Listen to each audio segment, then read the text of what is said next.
I did find a better playlist only because this one was like barrage with ads.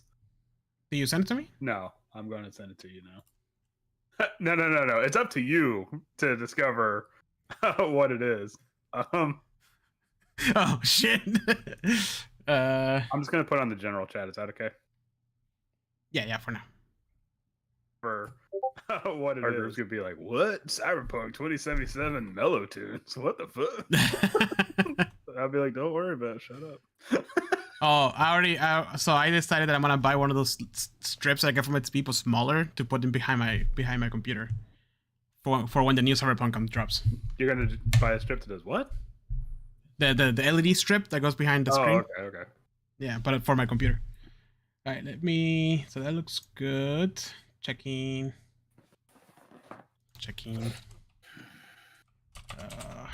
Twitch. If only Craig were here to see this monumental occasion.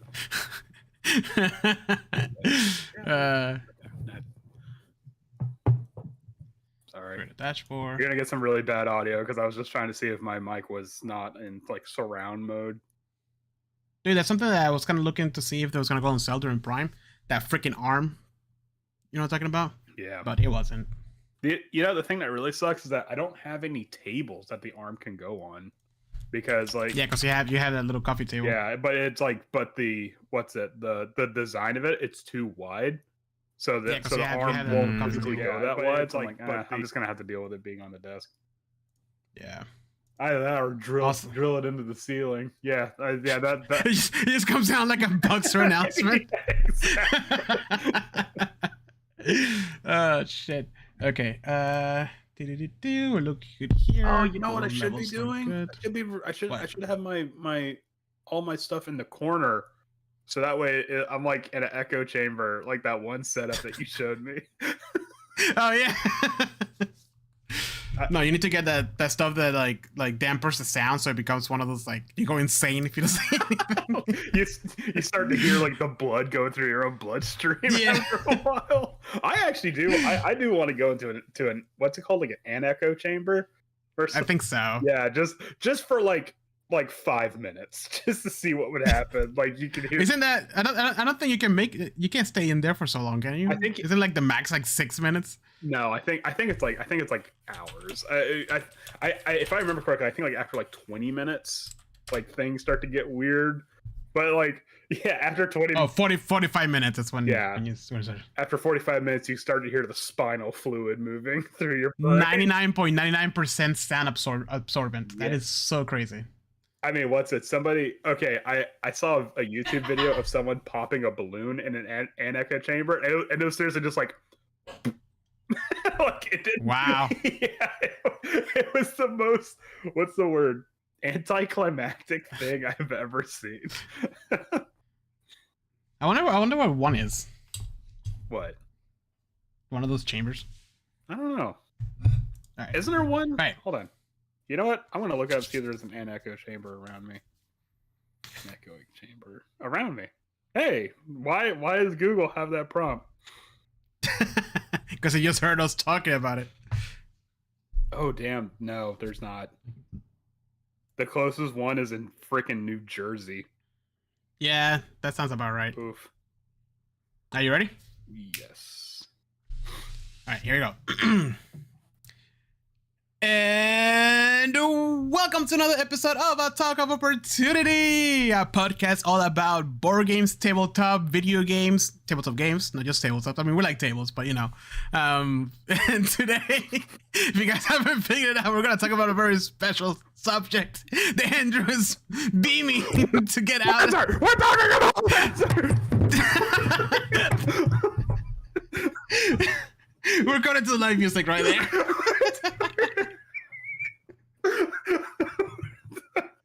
Oh, shit. Alright, just want to make sure So after that brutal assault by the Orc Warrior, the initiative now goes to you. Jose, what do you do? I'm gonna cast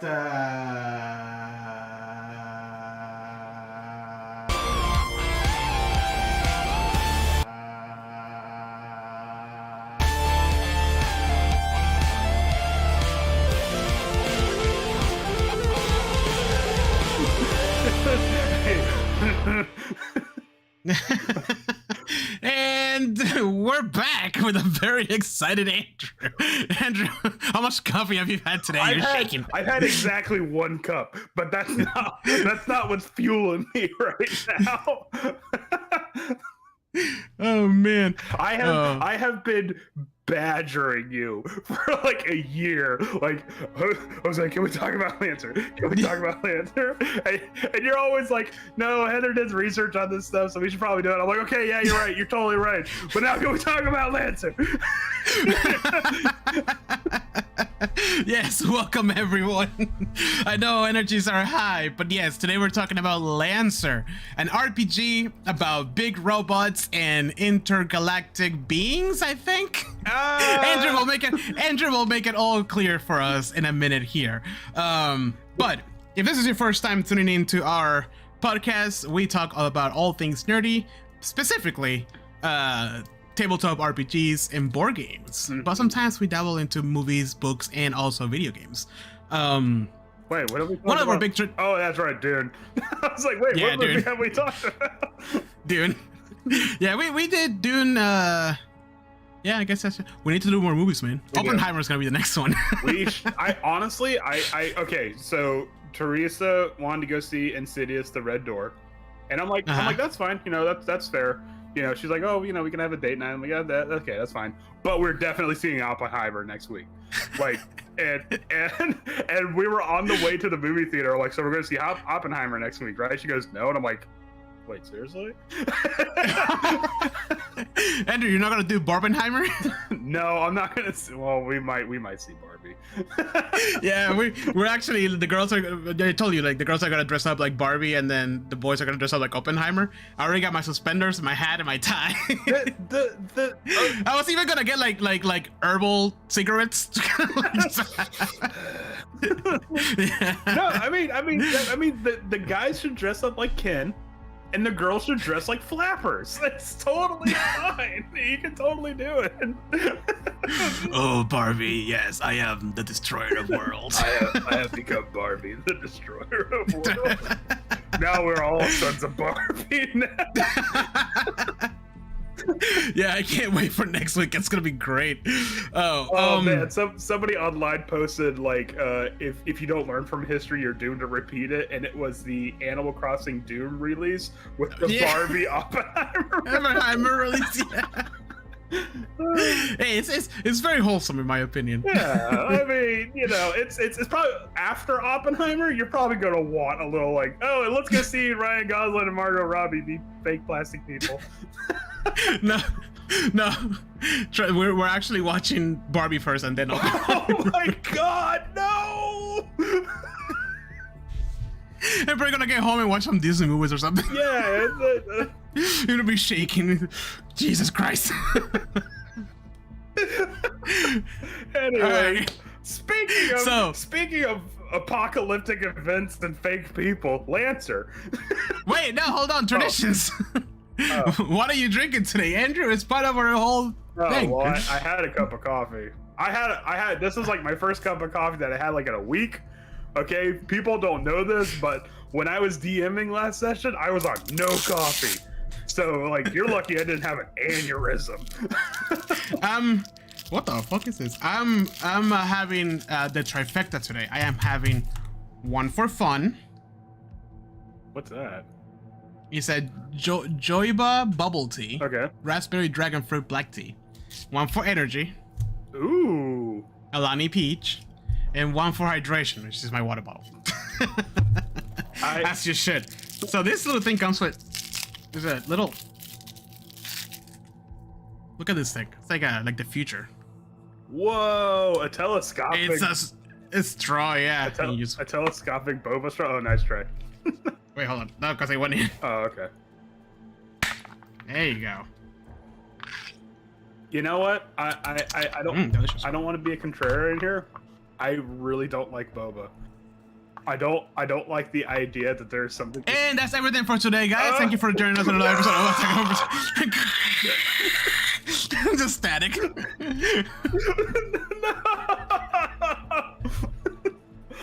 You missed your chance, Andy. No, I'm just saying I don't like the idea of something with texture in a drink. Like something about like these like, you know, like. Well, You're extremely wrong. No, I mean, I get it. Like, and the thing about it is, like, I love pulpy juices, but I don't like big chewy balls. Things. Yeah, okay.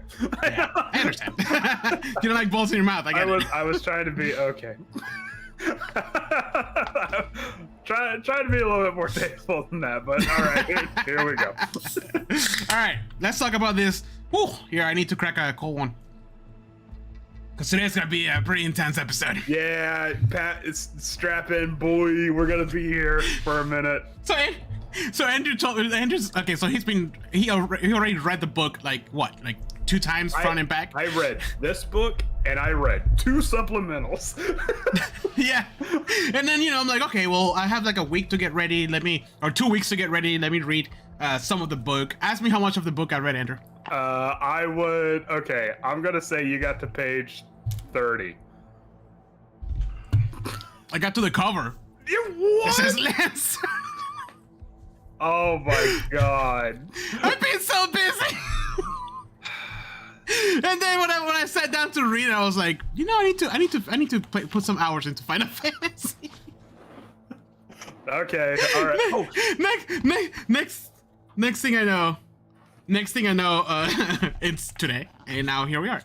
I just realized my ceiling fan's been on this entire time, so... Oh, unbelievable. So unprofessional. Everybody could hear it. Yeah, so if like... No, actually, that was the sound of my mech suit in the background. Oh, nuclear fuel rods going off and shit. Taking structure damage. Anyways. Alright, so I got introduced to Lance. I'm going to talk about like my brief, experience with Lancer, because it's only been... Actually, you introduced it to me during that episode that we talked about different RPGs. Mm-hmm. So if you want to go back, it's back at episode 50 or something like that. Yeah.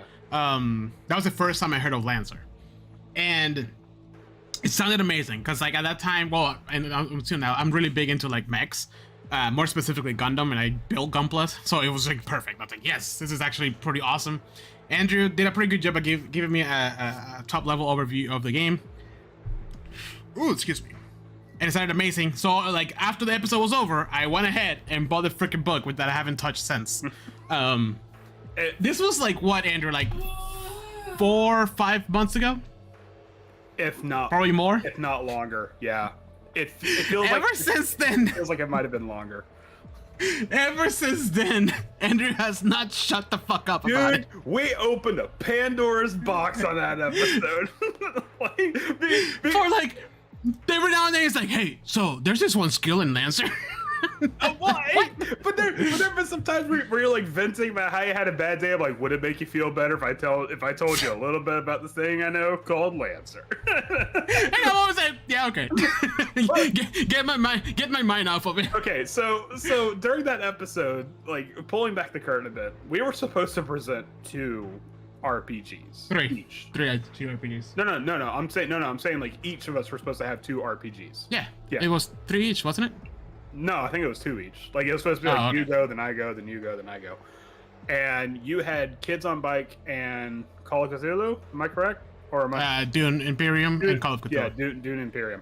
And I was supposed to have Lancers and something called like Countless Stars or Countless Amount of Stars or something like that.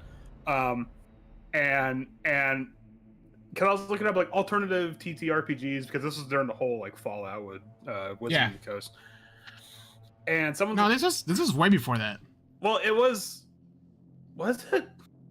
Oh, dude, yeah, it was because like when the whole D&D thing happened, the open source, whatever the hell it was called, we were like, well, I guess a good thing we have all these things to fall back on if we need to. Wow. I'm trying to find the episode on the spreadsheet. Okay, I misremember that we did it like right when like Wizards of the Coast was starting to pull some bullshit. Anyways, that's fine. Mm-mm. So I was like looking up like, oh, like what are some good sci-fi RPGs? And obviously Starfinder came up because we were like deep in the Expanse by then, so we were really doing sci-fi.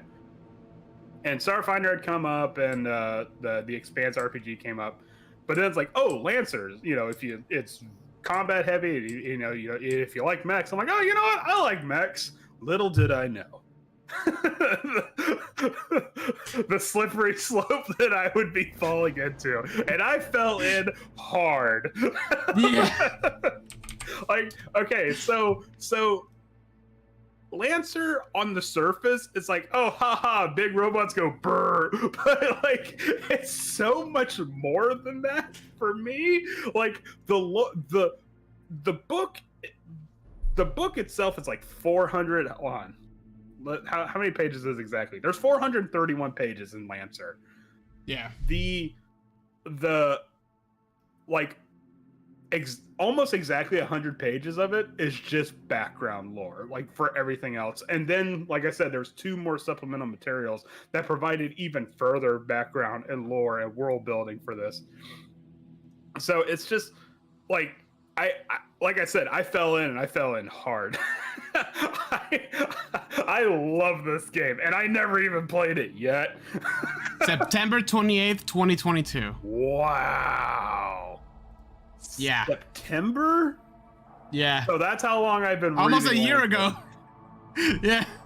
But yeah, I mean yeah.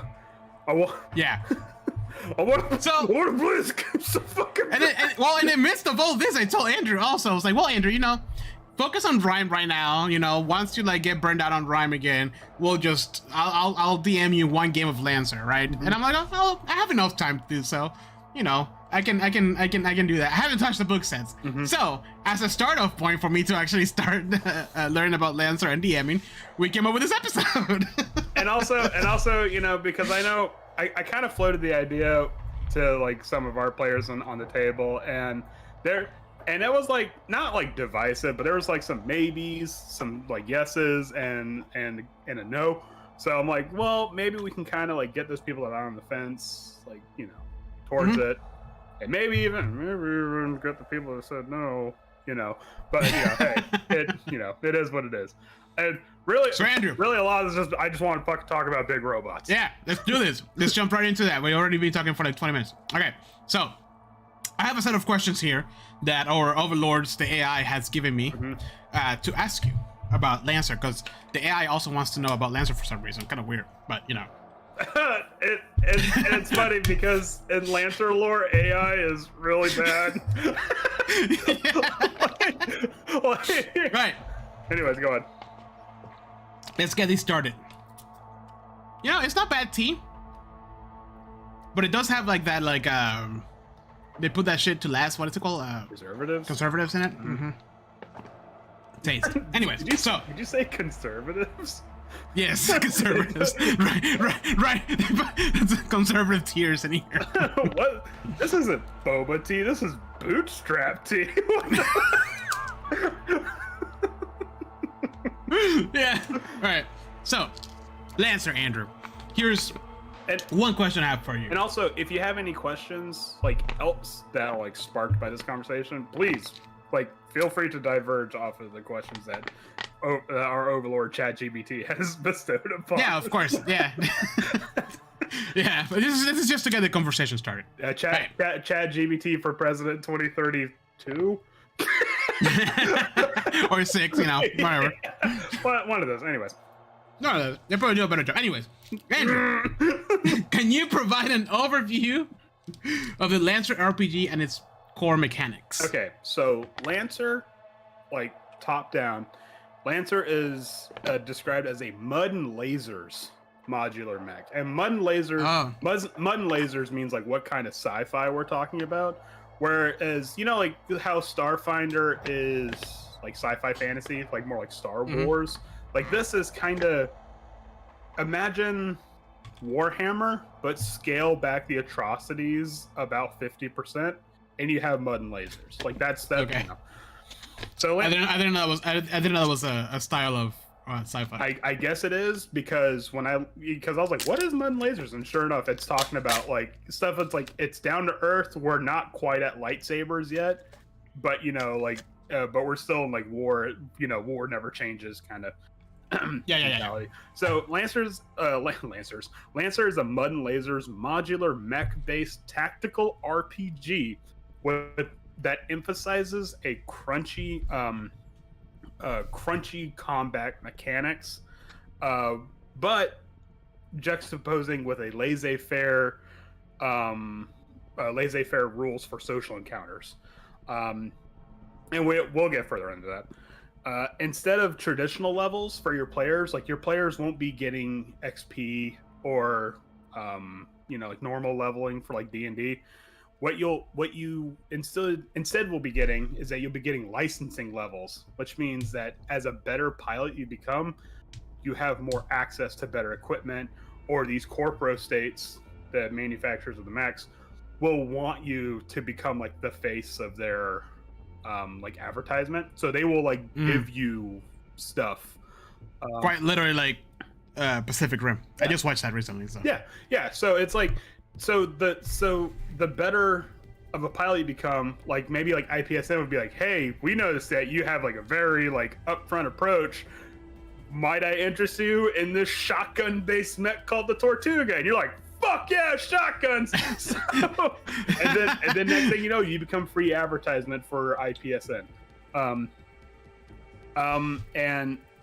And the licensing system is kind of like a rewards / loyalty program, but you will acquire more licenses as you go on, and those licenses will grant you equipment. If you stay with one manufacturer, you will get more bonuses for staying with that one manufacturer as opposed to spreading out. However, that being said, because it's modular, you can totally be like, I want a little bit of this, I want a little bit of that. You can kind of cobble together a build for that. So how do you get licensing levels? Okay, so you will start at license level 0. Everyone starts at license level 0.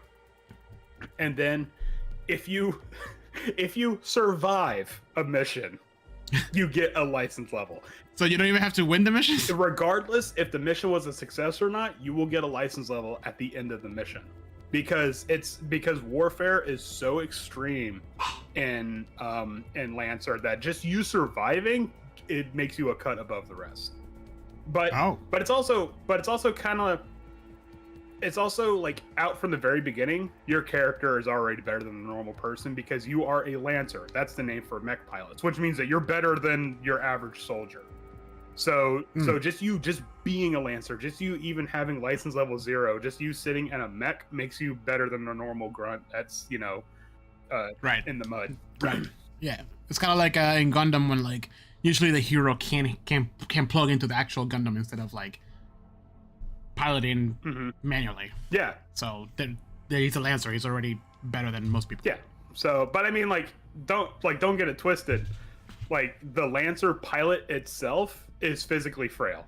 If you decide to get out of your mech and try to take on a mech, you're gonna get squashed. But in your mech, that's when like your superpowers really start to come out. Right. In terms of like talent and talent and like your kit and stuff like that. The talents are broken. Actually, hold on. Let's just get this out of the way. Yeah. Everything is broken in Lancer. Every mech, in a good way, I hope. Every mech is broken because if every mech is OP and broken, then nothing is OP. No. That's the same principle they went with. Yeah, instead of worrying about balance, they're like, you know what? If there's no balance, then there is balance. And there has been like discussions because there's one mech it's not in the core rule book. It's in one of the supplements. There's one mech that as a reaction, it can just negate all damage it takes. And people are like, how do you get around that? And everyone's like, oh, it's really easy. You could just do this. And like if everything's broken, then nothing's broken. Like you need to go into this like wanting to make a busted play.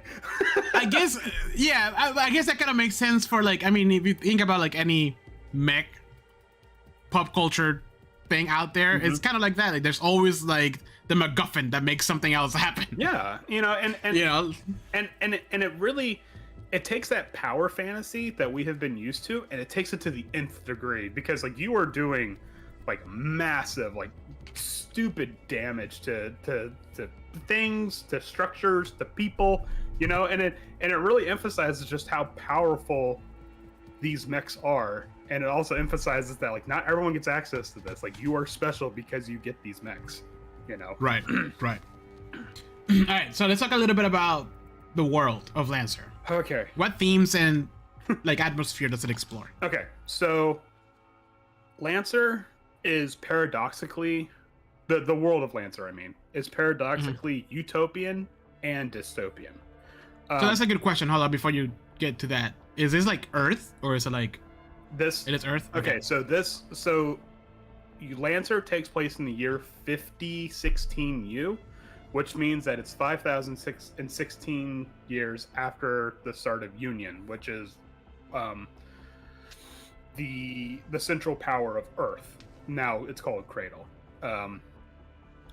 But in the timeline, if we were to like nail it down to like to where we are now, it's probably like 11 to 15,000 years in the future from today's date. Yeah, a lot of bad stuff has happened. Like when I say Warhammer, but scale back the atrocities a little bit, I wasn't kidding. Like Earth went through an apocalyptic event. And by apocalyptic, I meant it went from 13 billion people down to 500,000. Oh, fuck. Yeah, it was so bad that the people of Earth did not even know that there was a previous Earth civilization. Like, they thought that they were the first people on this planet. So when they rediscovered all the old technology, when they came back from living underground, they're like, oh, wait, we did this to ourselves.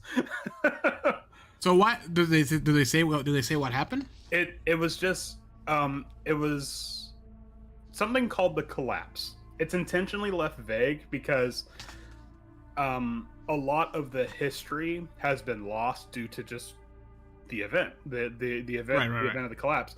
But the general consensus is that it was an all-out world war, the war to end all wars, based on just like political strife, classism, what's the word I'm looking for? Resource scarcity, you know. Yeah.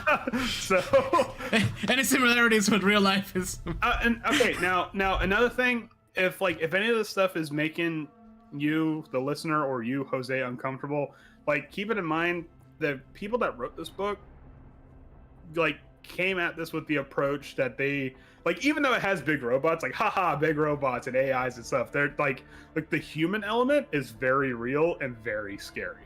Like, this is also very like politically a politically charged RPG. But interesting, because I wouldn't get that at all with like the artwork. You would. It's just like big robots. You wouldn't think so.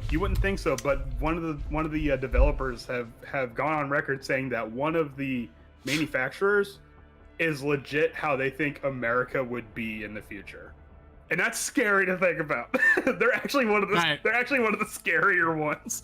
I'm gonna try to guess which one it is once we go into this. Oh yeah. No, there's one, like, as soon as I say one word, to be like, that's it. Okay. But anyways, where was I at before all this?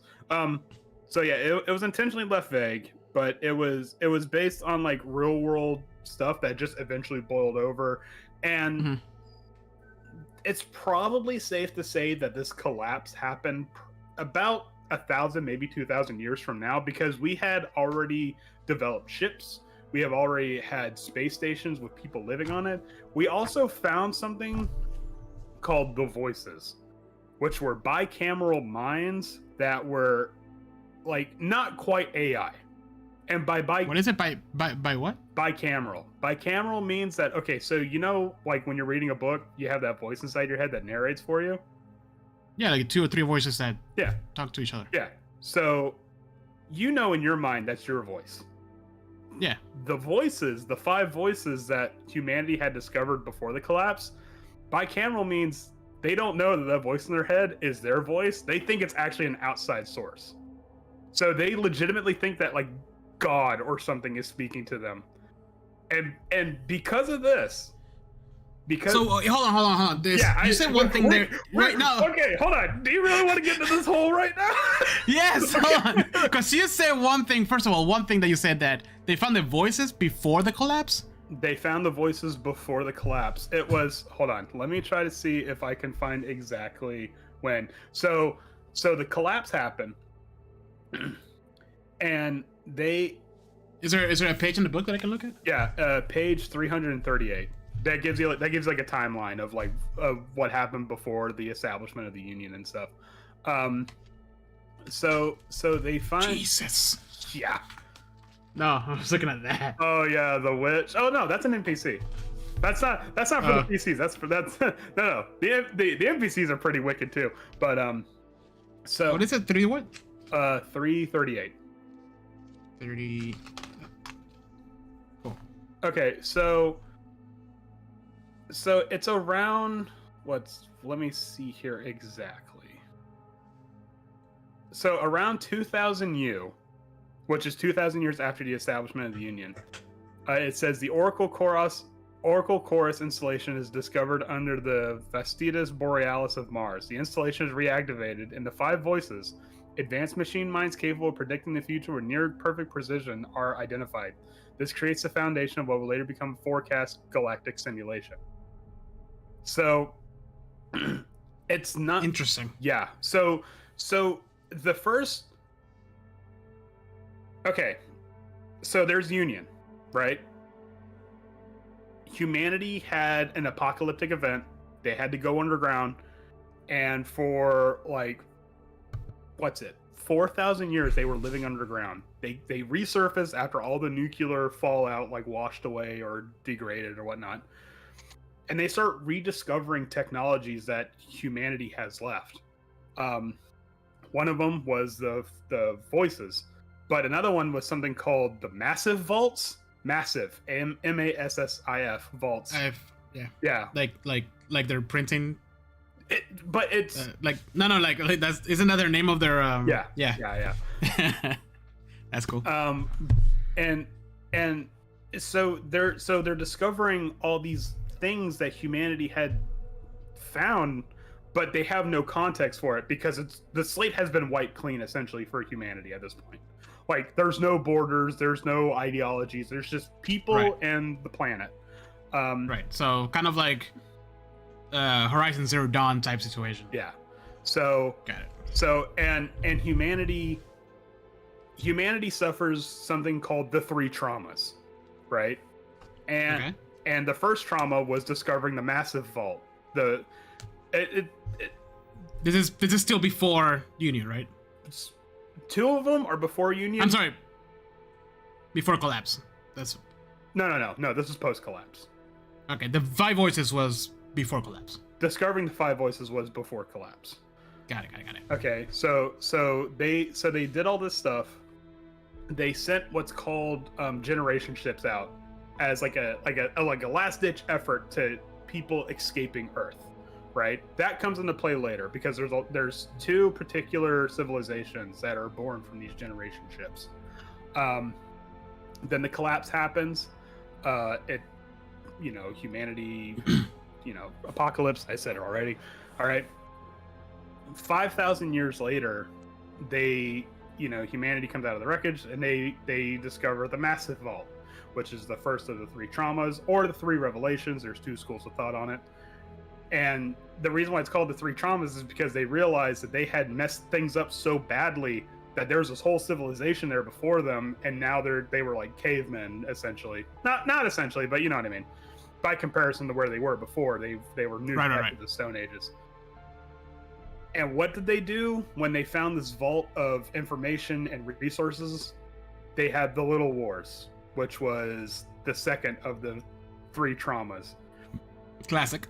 They fought over, and the reason why it's called the Little Wars, no one really knows. It might be because it in of itself, it was a small battle, but a lot of people are thinking that maybe in the grand scope of humanity, one planet fighting itself is considered small now. Right. So after the Little Wars, Union becomes established. They're like, okay, we need to stop fighting. We're just gonna repeat history. So for once, people get the stick out of their asses and they're like, you know what? We're just gonna do what's the right thing. And they all come together and they create the first committee of Union. Now, for about 2,000 years, give or take, all they're doing is that they're just reaching out. They're just trying to like rediscover technologies that have been lost, or trying to reach out to these generation ships that have gone like outside the solar system and whatnot. And then that's when they discover shortly, I think it was either shortly before or shortly after rediscovering the five voices. That's when they have the third and final trauma, which is all these ships that were launched out, because it wasn't just the generation ships. There were also like space stations and colonies and stuff in the solar system. All of these ships that were launched out, a lot of them didn't make it to their destinations. So what they have was like 5,000 years backlog of communications of these civilizations or stations or what have you, slowly dying. Oh God. And they had to sift through all, they like Union, like, no, we did this to ourselves. So we are going to sit through all 5,000 years of this so we can like really nail in how badly we fucked up as people. And that's like the last of the three traumas. And there's a really famous line where someone says, "We can't bring back the dead, but we will choke the stars with the living." like in memory. That's good. In memory of like all the people that died because of their own screw up. However, there were two generation ships that didn't make it, and we will get there. All right. Yeah, because one is really interesting, and the other one is kind of fucked up. Actually, no. Are we talking like Fallout fucked up over here? No, more like they discovered something that should not be. Oh. and then they started worshiping it. Oh, fun. Yeah. Anyways, so given this, do you want me to keep going on with the timeline? Yeah. No, this is fantastic. Okay, all right. So the first committee keeps expanding, and they actually did find one of the civilizations that the generation ships made it to, and that was the trade baronies of Caracas. And we'll get into Caracas maybe later, and that might be its own episode. That's a whole thing. How do you spell that? Caracas, Karrakis. It's literally Arrakis with a K at the beginning. Yeah. I was like, I was like Caracas, like the capital of Venezuela. I was like, no. It's like, you telling me that my people made it to space? Space, Hugo Chavez. What the fuck? Oh God, no. Actually, okay, so they start expanding even further out. And because they're expanding, they're obviously rediscovering all this new stuff. And because Earth is finally unified as one front, technology begins growing exponentially. Like, what's it now? Now, in the previous year of the setting, Earth is considered a utopia. Like, nobody wants for anything. It's not like The Expanse where people are living on basic and stuff like that. Like, if you live on Earth... Right, this is like an actual utopia? Yeah, like, if you live on Earth, you are... you're on the gravy train with biscuit wheels. Like, you don't want for anything. Literally, if you want it, it's there. There's no such thing as resource scarcity. That's horseshit, Interesting. Yeah. The I don't know if you guys noticed by now, but the people that wrote this book have very leftist ideologies. So anyways, so after they expand, the first committee becomes replaced by the second committee, and that's bad because the second committee starts what's called an anthro-chauvinist movement. Okay. Anthro-chauvinism is a term that was coined by the Lancer source material, and what it is that it's the belief that humanity has already made it through the Great Filter. We survived the collapse, we survived the three traumas, so now anything that we touch upon, it is our right to like subjugate and take over. It's essentially it's essentially manifest destiny in space. Right. And this is the era of SecCom is where we like very, very closely like touch with like Warhammer, because like if SecCom were to keep going, it would have become a galactic fascist empire.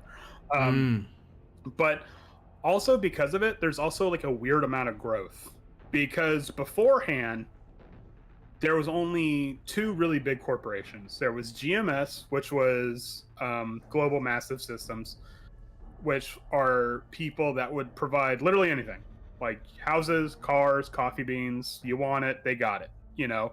And then there was IPS North Star, which is interplanetary shipping North Star, which is UPS. Yeah. At this point, you mentioned that we're stable, utopia, whatever. But like, have we terraform any other planets? Are we living, or is it just Earth still with like space stations? Oh no! We're living on different planets.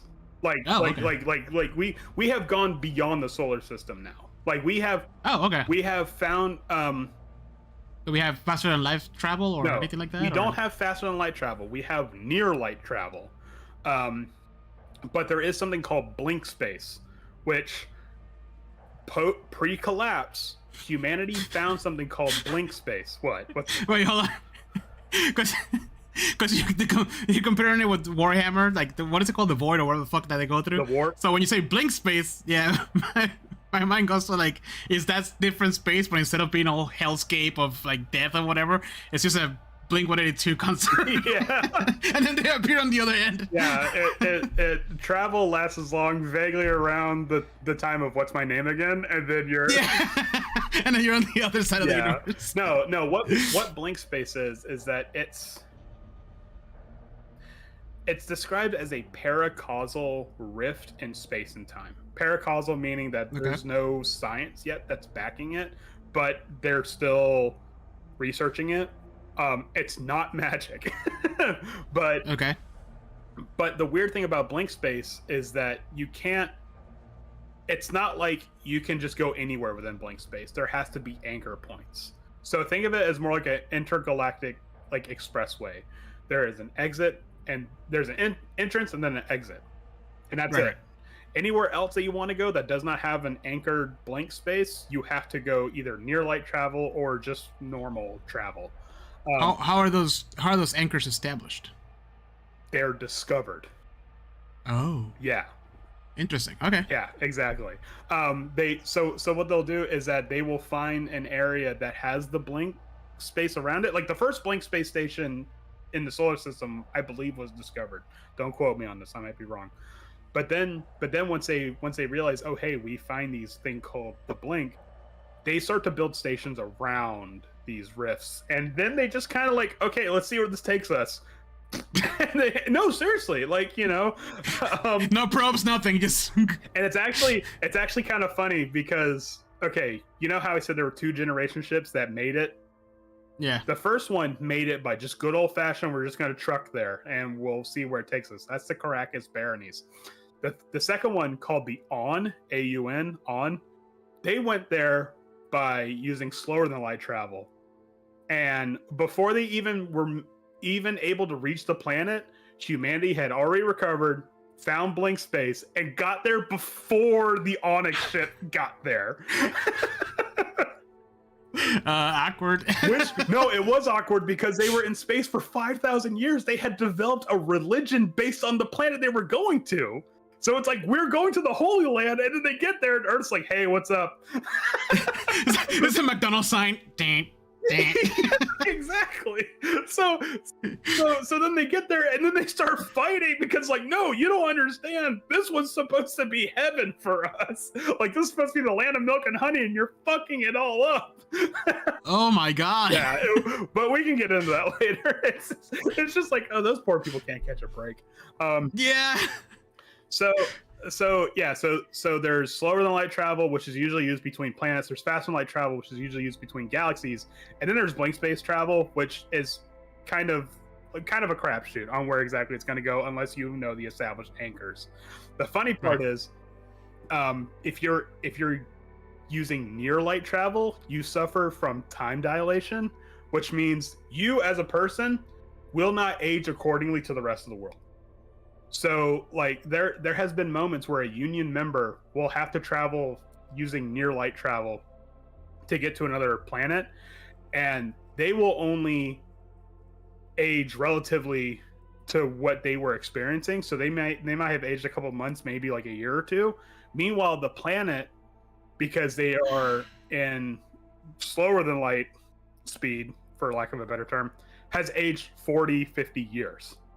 Right. So that's how you get people like the Albatross, which is a faction of like good-natured space paladins, for lack of a better term. And some people genuinely believe they are immortal because they all travel through faster than light, or not faster than light, near light travel. That's a fun way of that's a fun take on that. I like that. Yeah. So it's not unusual to have an Albatross member help a planet, and then during their patrol they'll come back to the planet, and for them it'll just be like a couple of months, but for the planet it'll be like 50, 70 years, and they'll be like, oh my god, my granddad said someone like you came and helped us out, you know. So yeah, that's fun. I like that. And the best part is they lean into it. They're like, yep, we're because they're like, the people need to believe in something, and we're going to give them something to believe in. So they're like, yes, we're always going to be here. The Albatross is always here. So they're super cool. I love the Albatross. Okay, anyways, so Setcom starts the second expansion movement, and by his second expansion movement, I mean they start warring. They start fighting the Caracas Baronies. And we kick the shit out of them. we do such a good job just beating the living piss out of Caracas. But also they this is actually where Blink Space is discovered, is during the second committee. But we also discover something called Monist 1, Monist, MONIST/1, which is something. Okay. This is where things get weird. This is where we start going into like Lovecraftian territory. Okay. Monist 1 is a being that was summoned to the Deimos moon of Mars by the Five Voices. It is believed, because remember, the Five Voices are bicameral minds. They don't know that the voice in their head is their own voice. They think it might be the voice of God. It is generally believed that the voice they were hearing was Monist 1, and that they thought a god into existence, Kuo-toa style. Yeah. Oh, okay. And so then what happens is something called the Deimos event, which so there's AI and NHPs. We'll get into the difference between those shortly. The AIs of Deimos and the robots start going ballistic. Like they start like overclocking their systems. They're like going at 150% capacity. Some of them just start going haywire. And then Monist 1 shows up, which is like a moon adjacent kind of figure, and the moon of Mars disappears. Just gone. The city of Deimos gone. What? And nobody still knows what happens to it. It's gone. Okay. Reminds me of that one planet from Starfinder. Yeah, it's just gone. Yeah. So Setcom, being like the anthro-chauvinist, like militarized people, they're like, all right, you better bring back Deimos, or else we're gonna start having problems. And Monist 1, who calls itself Ra, after the Egyptian sun god, by the way. God, yeah. Yeah. Says, no, you're not, and just shuts off everything in Setcom. Like, just brings Union back to the Stone Ages. And so, because it buckles Setcom, they have to treaty with Ra now. So this entity, what is it? Like, how does it look like? Nobody knows. How do they talk to it?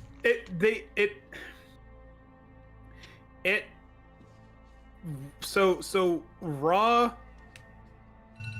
like possessed a robot, so that way, or like an android or a cyborg or whatever the term is. Yeah. So that way it can have a physical person for them to treaty to. But other than that, nobody really knows what Ra looks like. It's generally, the general consensus that it looks like some kind of weird moon thing, like a moon, but not quite a moon.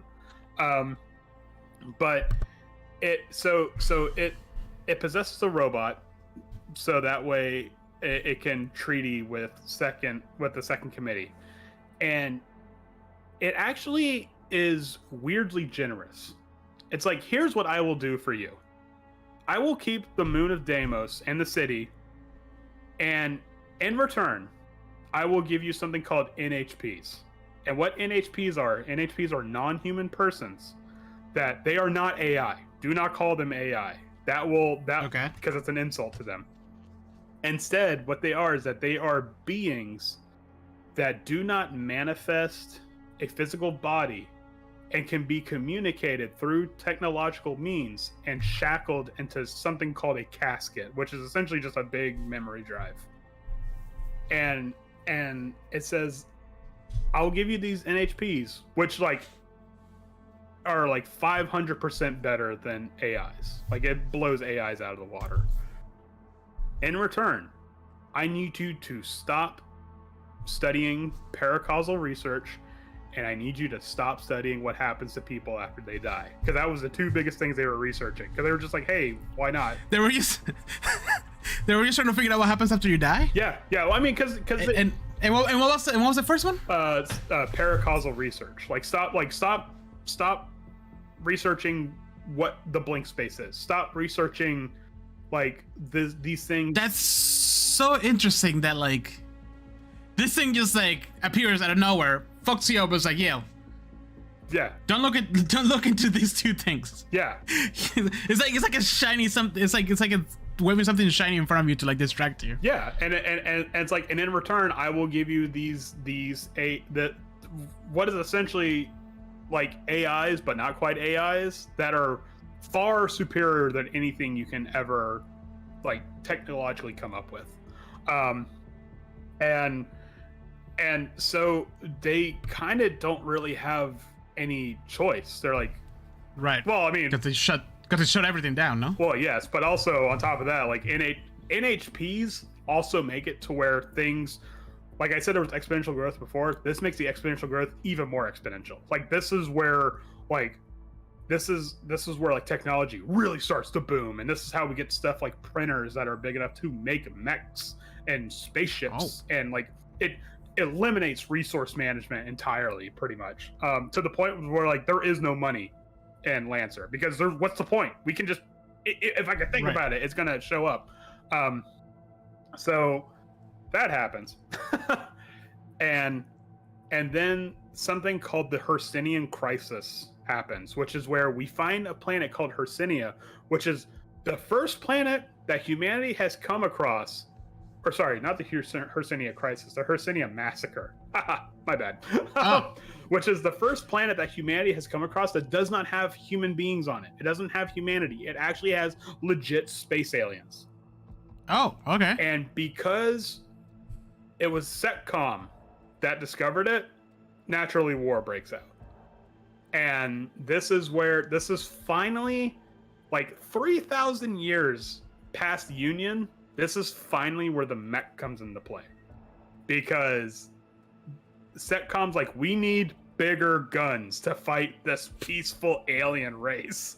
and so on the planet of Raz Shamra, which later becomes a corpo state planet, GMS, remember the people that make houses, cars, coffee beans, coffee mugs, whatever you want. Yeah.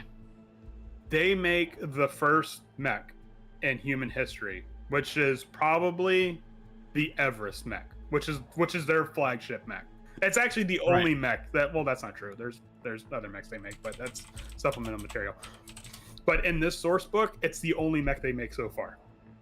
And it's generally considered that they got it right the first time, because there are so many people that fall in love with the Everest. It's actually like considered that like if you have an Everest, you can just ride off of that. Like they give you the best mech right out the gate. Oh shit! Okay. Yeah. So, are you talking like lore wise, or are you talking mechanically wise, like in the game? Yes. Okay. Both. Right. Yeah. That's cool. Yeah. And so then the Hercynian massacre happens, which details are kind of vague. They explore it in one of the campaigns, No Room for a Wallflower, exactly what happened. But they used a weapon that's called a TBK, a total biome kill. They genocide this planet. And because of that, like the anthro-chauvinist movement loses a lot of steam naturally, because it's like, hey, maybe we're in the wrong here.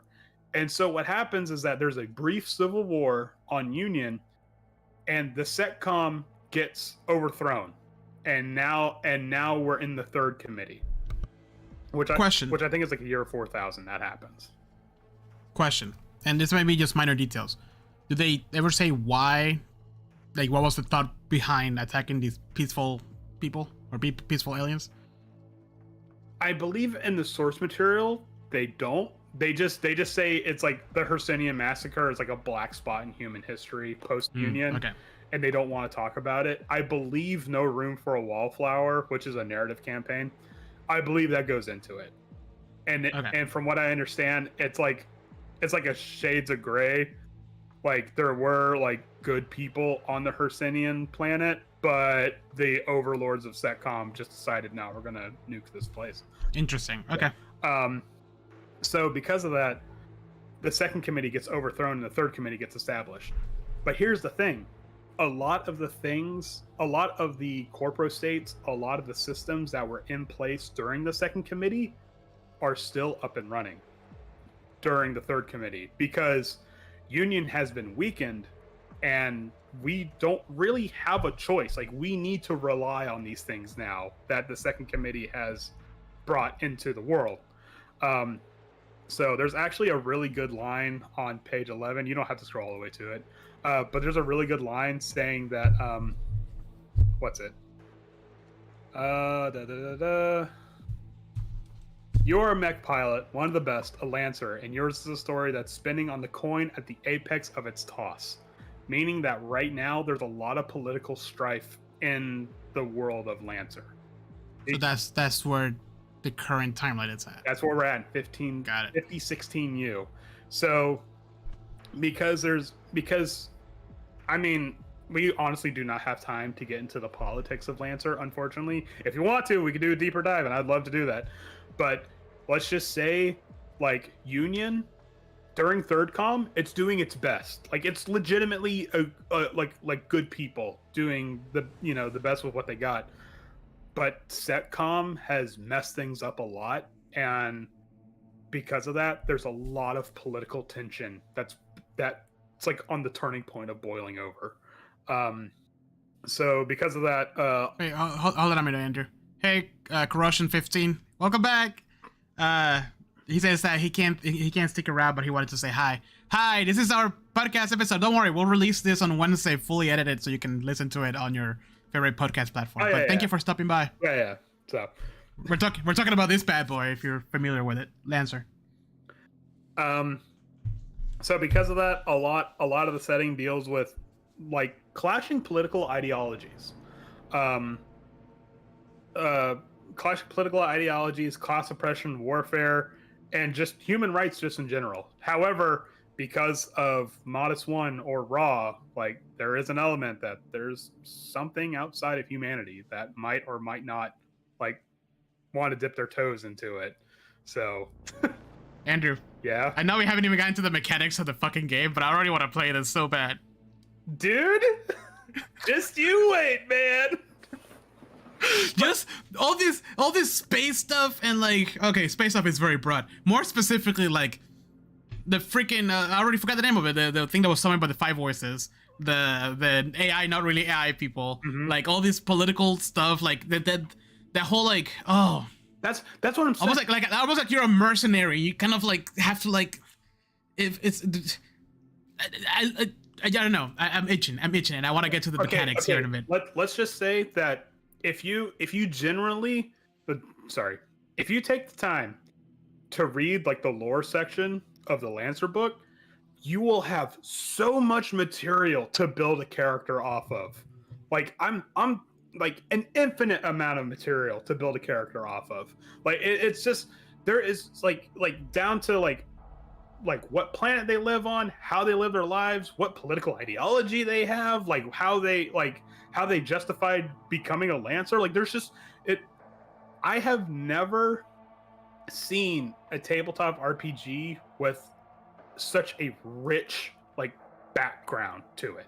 such a rich story to where like, and this is all because like, unfortunately, the people that made Lancer knew that they're not going to be able to dedicate the time and effort like Wizard of the Coast does to have a team of writers crank out. Yeah, because they were a Kickstarter, right? Yeah, I mean, and it started out with 2 people. Massive Press was 2 people. Now they've kind of grown. I think they're like 10 people, maybe a little bit less than 10. But one of them actually got a job at Wizards of the Coast, so he unfortunately had to leave. But it's just like they did all this so that way it's like, no, we want you, the people, to make stuff.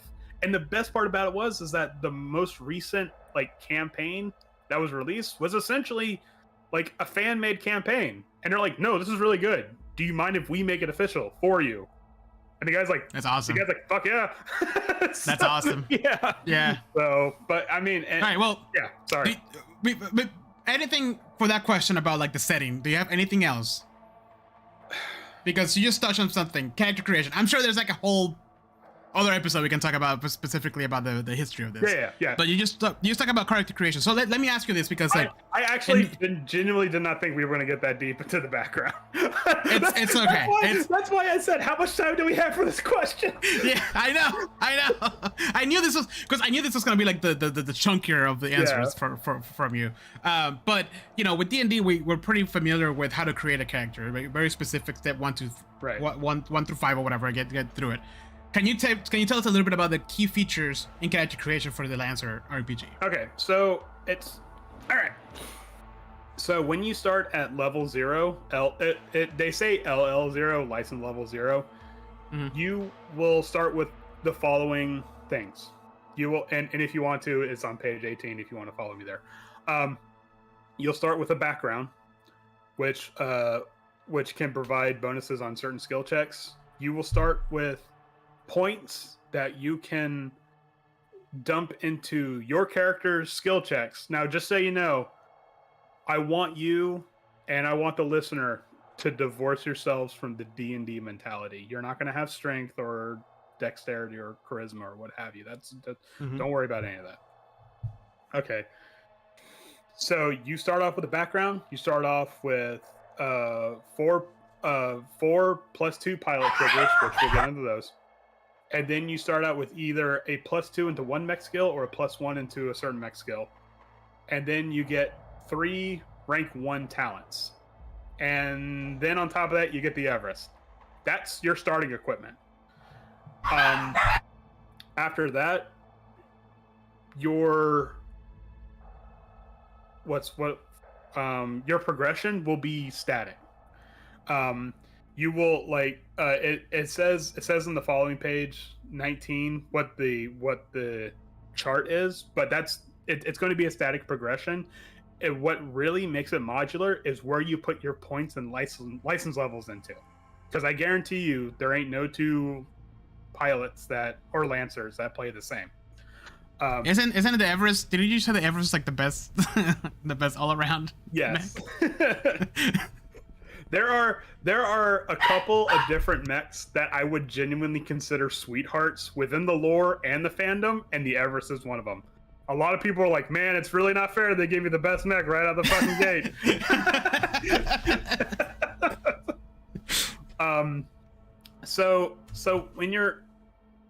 So there is a ton of backgrounds to pull your character from.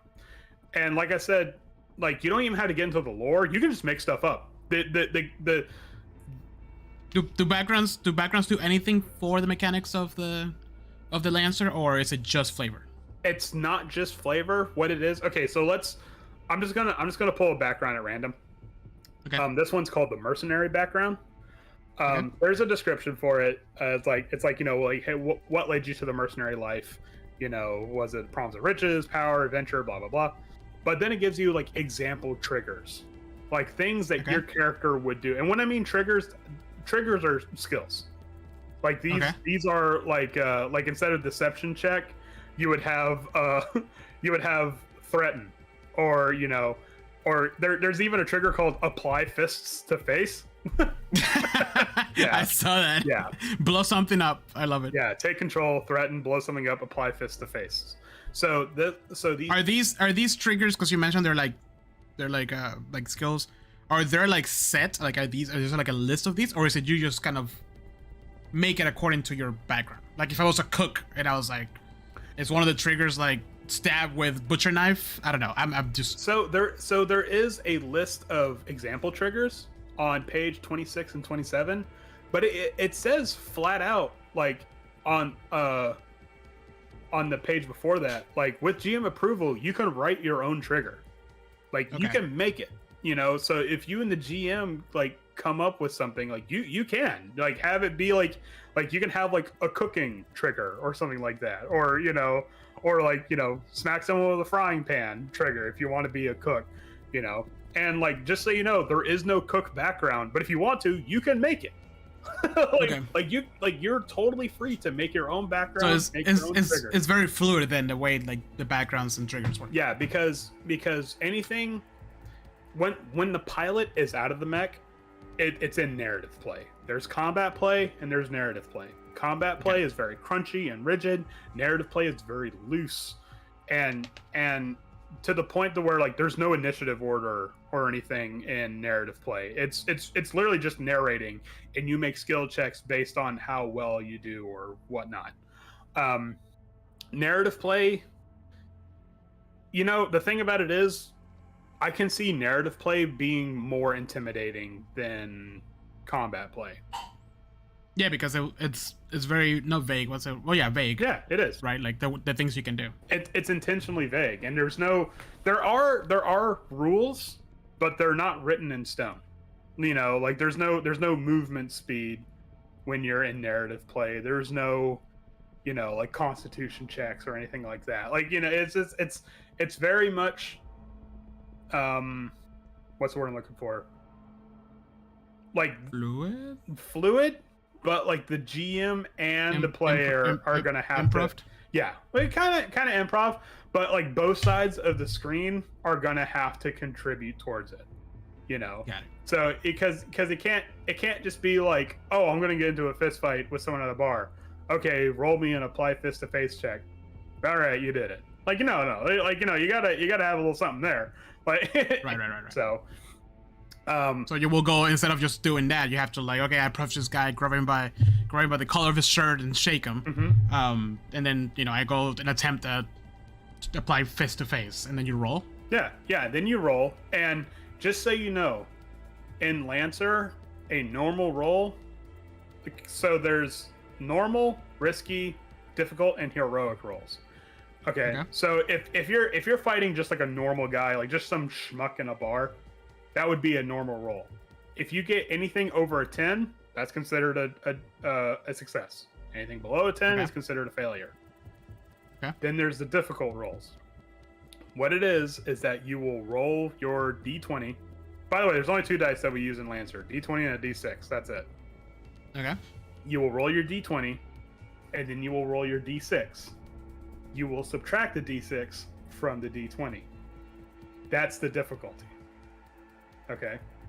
Okay.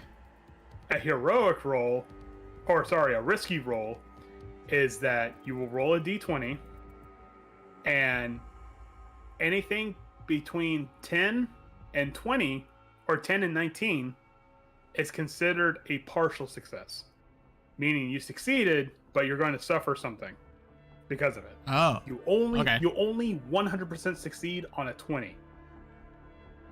Interesting. Okay. Yeah, and then there's a heroic roll, which means you have to roll a nat 20 to succeed, regardless. Damn. Yeah. Like you have to get a 20, or you don't have to roll a nat 20, but you have to get a 20 or above to succeed. Anything else is right. Considered failure. That seems a little skewed. How so?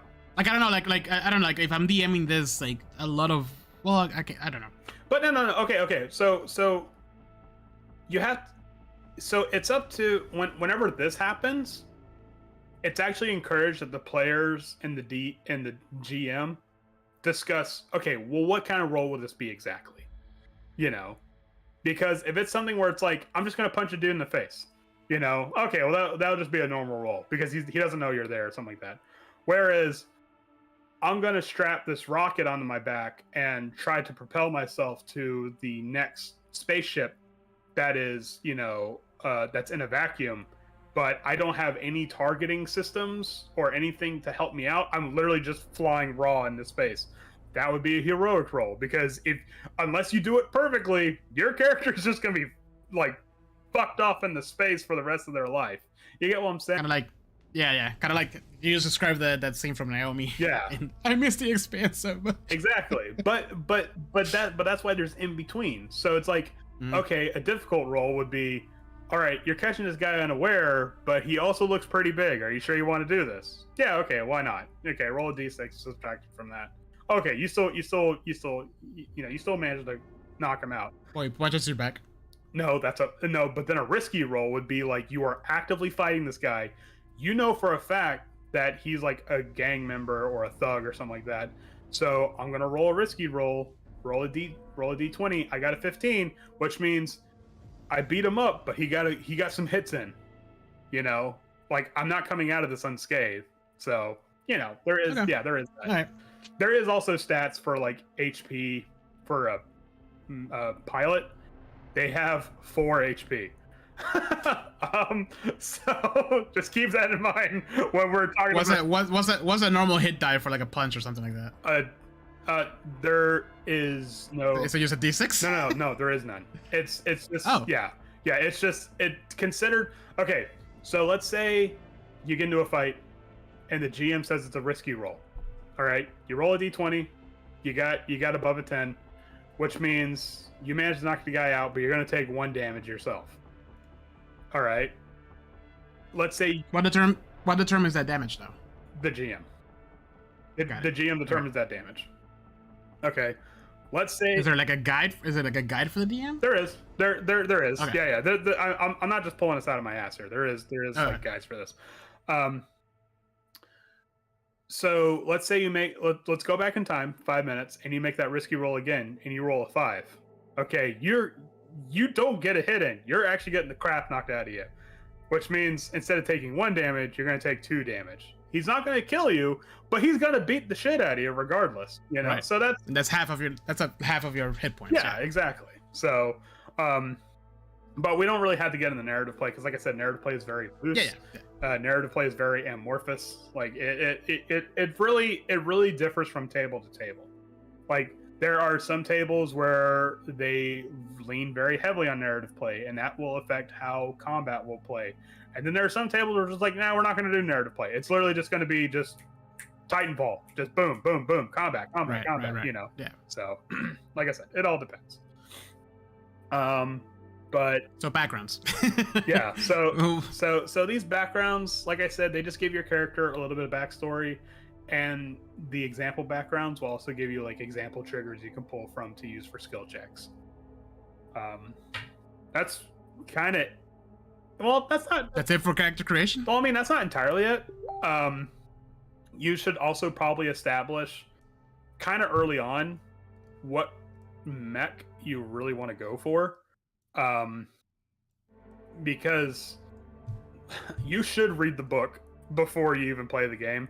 Like, at least read the mechs, like which one you really like, because licensing is different per each corporation.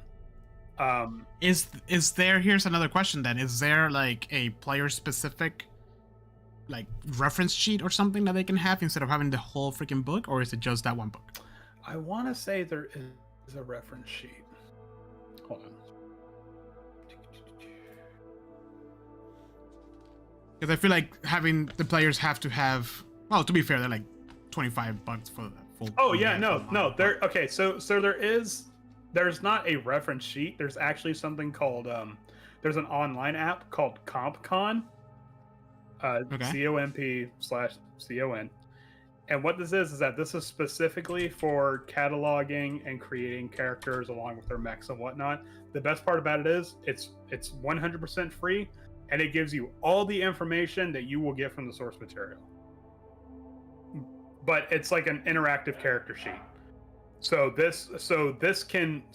if you're creating a pilot or something, this can give you like a reference to like help create. Oh, yeah, look at that. Yeah, like, Compendium, pilot roster, mm-hmm.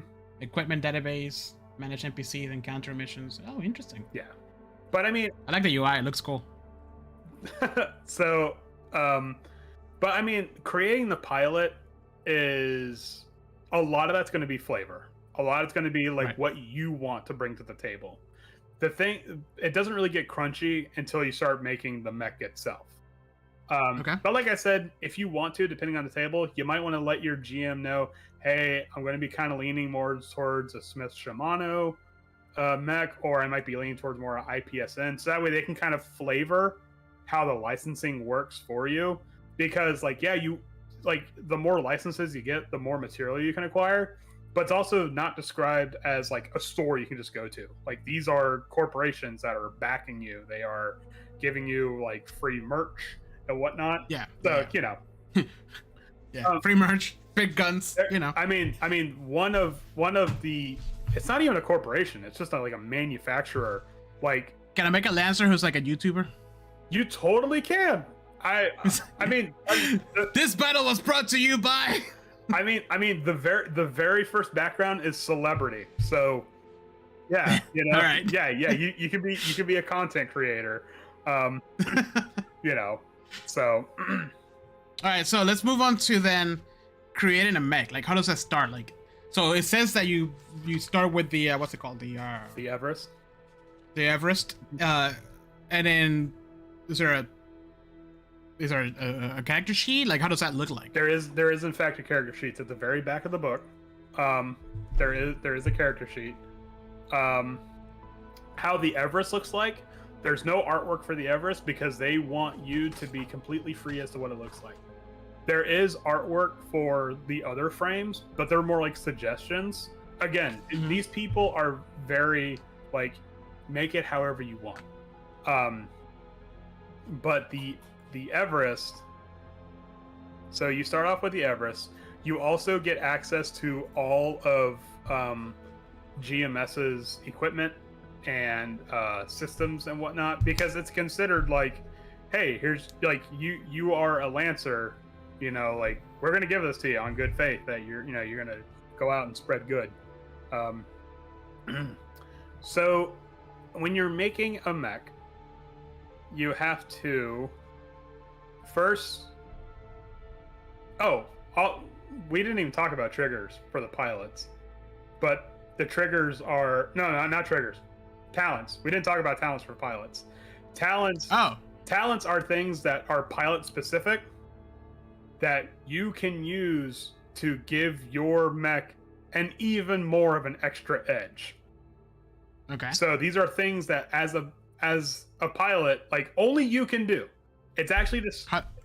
Do you get these predetermined? You choose them at the beginning, or you like get them as you level up? Okay, so there is a whole list of talents on page 90. From 90 to 104 is all the talents, and each talent has 3 ranks. Okay. Every time you level up, you can increase one of your ranks into these talents. At level 1, you get 3 rank 1 talents to start off with. So 3 of these bad boys you'll get the very first rank of. And then this will help determine what kind of play style are you going for. Like if you're going for more of a support, you might want to go with the bonded talent, which helps you give players like a bonus to their checks. If you want to go for more of a like a heavy hitter, you might want to go with the executioner talent, which starts off with bonuses to melee weapons. If you want to get real crazy with it, you can go with like the hacker talent, which helps you hack into robots easier and screw up their systems. You know, like they're just things that you can like lean into that will help you either balance out some like considerably weaker mechs that you might consider weaker, or like you said, or like I said before, it can help you lean into what kind of playstyle you want to go for. You know, interesting. Yeah. And how do you make these happen? Like, is this like in the middle of battle, you're gonna be like, I'm going to, because I see that they have like the name, and then there's like I'm looking at Drone Commander. There's Shepherd, Energize, Swarm, and Invigorate. Are these like, Oh, those are the ranks. Those are the ranks. Yeah. Ah, I see. Shepherd is rank 1. Energized Storm is rank 2. So okay, so let's look at a pretty Gunslinger. Okay, Gunslinger. All right, so opening argument. You gain +1. Okay, so that little black dice is a accuracy, which means you hold on. So you gain 1 accuracy on the first attack roll you make with an auxiliary ranged weapon on your turn. An auxiliary ranged weapon is considered like a sidearm. So literally a pistol. Right. So if you're playing a mech that has an auxiliary weapon, and the first attack roll you make, you will roll a d20.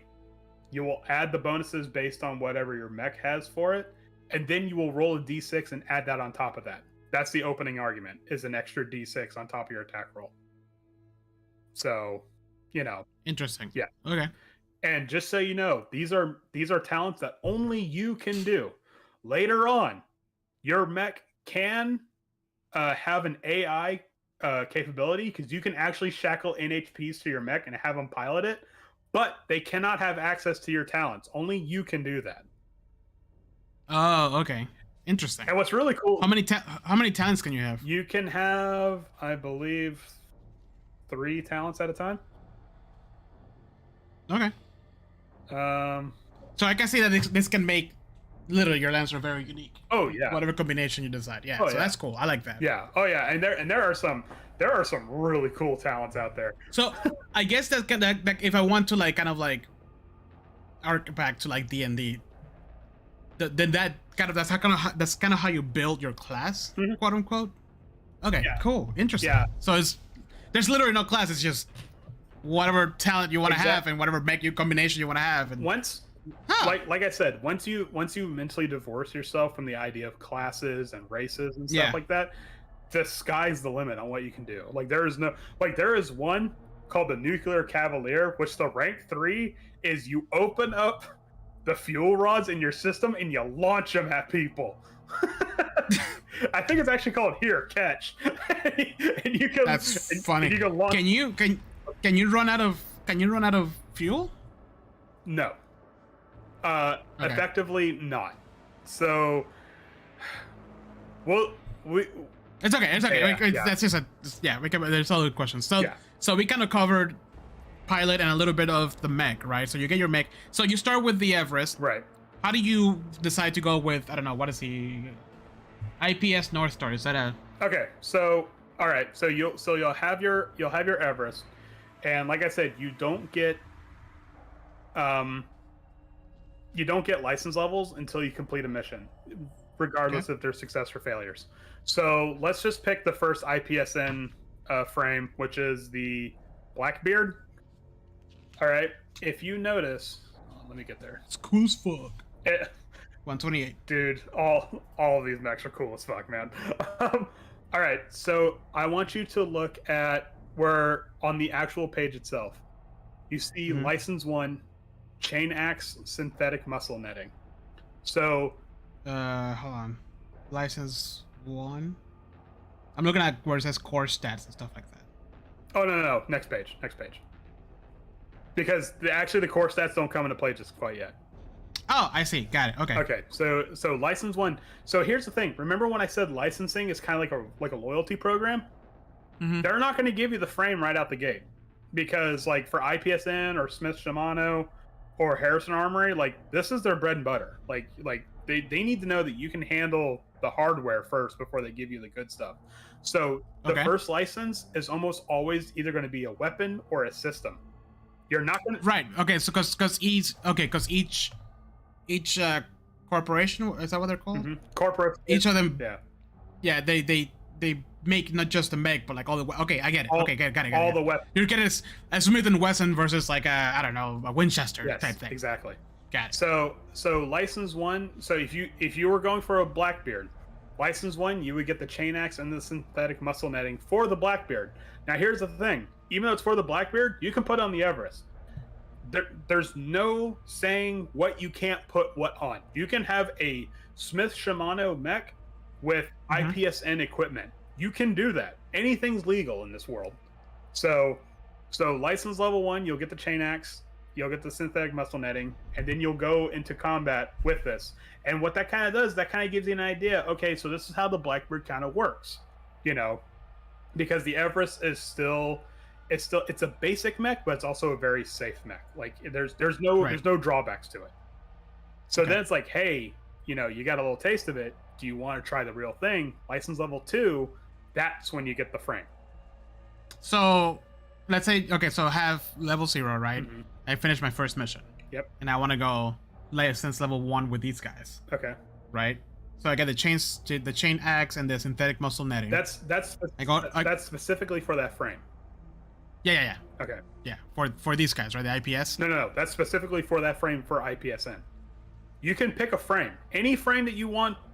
So it. Yeah, but you said I didn't get the frame. You don't get the frame right off the bat. Right. Right. You start with the Everest at level 0. Yes. Okay. You go on your first mission. You get 1 level of pilot level. Yeah. License level. Now you're level 1. Big thunder just happened. Now you're level 1, right? Yeah. Now you're level 1. And I say, oh, I want to go with this frame, the IPS. Do they give me the frame right away or no? No. They won't get that to you until your license level 2. So they give me the chain axe and the synthetic muscle netting, and you said that I can put that on my Everest. If you put your license points towards the Blackbeard, you get the chain axe. Yeah. Right. Sorry. Yes. IPS. Right. IPS is the company. Blackbeard is the specific frame. Is the specific mech itself. Okay, so I go on a mission with this thing on. Mm-hmm. I'm like, oh, cool, but I find out that it's not my thing. Right. Now I have license level 2. Right. Do I have to, let's say I want to jump from IPS to try something different. I don't know what the other ones are. What's the next one? There is Smith Shimano. Jesus Christ, there's so many frames. There's so many frames, dude. I love it. Anyways, go on. Okay, it's Smith Shimano, and I want to go with the Black Witch. Okay. Looks cool. I like it, right? So I have a license level 2. Right. And I have the black netting and the chain axe. Right. Or do I give that back if I leave them? Okay, so here's the cool thing. I'm actually trying to find the specific page. Every time 160? No. Oh, sorry. No, because there's a specific page for this. Every time you level up, you can reallocate your license level points. So if you're not feeling it, you can just it's like, all right, I tried. Oh God, I'm choking. Oh God, no, Andrew, I need to know. Okay. I need to know, and I don't want to read. All right. So hold on. Let me pull up the exact thing. So that way I'm not like misleading you. So every time you level up, you will gain 1 license level point, as well as pluses to triggers, talents and whatnot. If you're not feeling your specific triggers or your specific talents or what have you, you can reallocate points every time you level up. So every time you level up, you get to choose one of 3 options. You can either reallocate all of your ranks from one talent into another talent, or you can reallocate all your ranks from one license to any other license. Okay. Or you can replace a core bonus with another core bonus. Now the core bonuses are, if you we'll explain core bonuses. Those are a little bit later on. So yeah, so let's say so now I'm level license level 2, and I want to jump onto the I already forgot the name, even though it's right here in front of me. The Black Witch. Yep. So I just go straight onto the license level 2, but now since I'm 2, I get the frame and the Ferris Lash, the magnetic cannon from license 1, and the Ice Out drone from level 2. Yes. Okay, cool. All right, got it. So I'm like, it's kind of like resetting your stats on an RPG. Just and I'm gonna try this build. Yeah, got it. Yeah, exactly. There's nothing set in stone. Like, okay. So you mentioned the loyalty thing. When you mentioned that, my thing was like, oh, you have to keep with this to get these bonuses. No. It's loyal up to a certain point. So you can, if you want to, you can dip into different frames or corporations or what have you. Where the loyalty comes in is the core bonuses. So let me get to that real quick. So now, do you have an inventory? Does all this stuff like go to like a locker somewhere or your hangar, or once you switch to another frame, the old stuff goes away? Okay, so when you reallocate your license levels, you lose the license to use this equipment. So that makes sense. So you can no longer print it. You know, it's described that you can print all this stuff. Like, this is all available to the people. You just got to have the licenses to print it off. Is there a class that you can hack those licenses? No. Or a skill or whatever, talent? No. However, okay, so there's a manufacturer called Horus, and their big thing is that they just kind of show up. Like, there is no like corporate headquarters for Horus. Horus may or may not be a terrorist cell. Not a lot of people know what Horus is. What it was actually described is, because you can. I'm gonna say this one little thing because I don't want to get lost in the weeds here. Yeah. So like I said, you can print off any of the stuff. You just have to have the license for it. Horus mechs just show up into the mainframe, and no one knows where they come from. They're actually these look cool as fuck. They're actually not even described as mechs. They're described as pattern groups, because they're like, where do these come from? Who made these? Hey, who gave authorization to make these things? What even is that? Holy crap! Look at that thing. That's the Hydra. What is happening there? Wait, no. Get to the Pegasus. Okay. So I said that there is a loyalty program. The thing about it is that the more license points you dip into, the more license points, my personal favorite's the Manticore. I just saw that one too. Yeah, that was so cool. Anyways, so the more license points that you dip into one specific frame, the better equipment you get. You know, because license level 1's kind of like the basic equipment. License level 2 is obviously the frame plus something else. License level 3 is usually where the best stuff happens. On top of that, if you keep dipping points into one specific manufacturer, it doesn't have to be one frame, but one specific manufacturer, you start to get core bonuses. And how those work is that for every 3 license levels that you put into one specific manufacturer, they will give you a bonus to add on top of your mech. So just for instance, let's say you put 3 license levels into IPSN. You're really feeling the Drake, right. You know, big minigun go brrr. So, you know, you want, so because of that, because you have stayed loyal to IPSN, they give you a core bonus, and you can take any of the ones that are listed in the core bonuses. Like, you can get a +5 to your HP, or you can gain +1 armor, or, you know, you can get some like systems that help you out. If you what sorry, I'm trying to follow. What do you see these? It's okay, so it's after where it says IPS North Star, but before the mechs. Before the mechs. And it's the same for Smith, Shimano, Horus, and Harrison Armory. It always starts out with the manufacturer's core bonuses, and then the mechs on top of that. Okay. Now here's the thing. Interesting. Now here's the thing, because remember those 3 choices I gave you for reallocating your points. Mm-hmm. You have to pick one of the 3. You can't do all 3. It's either one of the 3. So if you're not feeling your IPSN mech and you want to switch to the Black Witch from Smith Shimano, you can, but you're gonna lose that core bonus, and you can't get it back until your next level, to where you can reallocate your core bonus. Right. You know, so it's how long? So you level up after every mission, whether you succeed or not, yes. Right? How long is one mission, and how does that play out? That is one of my biggest questions. So let's say we're in. I'm just curious, because like, okay, as a role playing, you know, as a role player, you're with a team and you're at a tavern in space. Mm-hmm. It's made of wood. Yeah. You're floating in the middle of nowhere, right? You're all having a good old time. You're doing your role play. You beat the crap out of that guy, like we talked about earlier, mm-hmm. Or you get the shit beaten out of you. As a GM, walk me through an example of, like, you're at that point. Where does the mission come in? How does that happen? How does a mission look like? You know, how does battling work. You don't have to go into like extreme specifics. Just kind of like, you know, we're completely off the list of questions now, but that's fine. Yeah, no, I've been marking. I'm combining a bunch of them together. Okay, so a mission. So this is where the narrative play and combat play interlock, because a mission can just be simply, hey, fight these mechs, you know, like we're gonna drop you into a battlefield and you have to fight these mechs, and that will be your mission.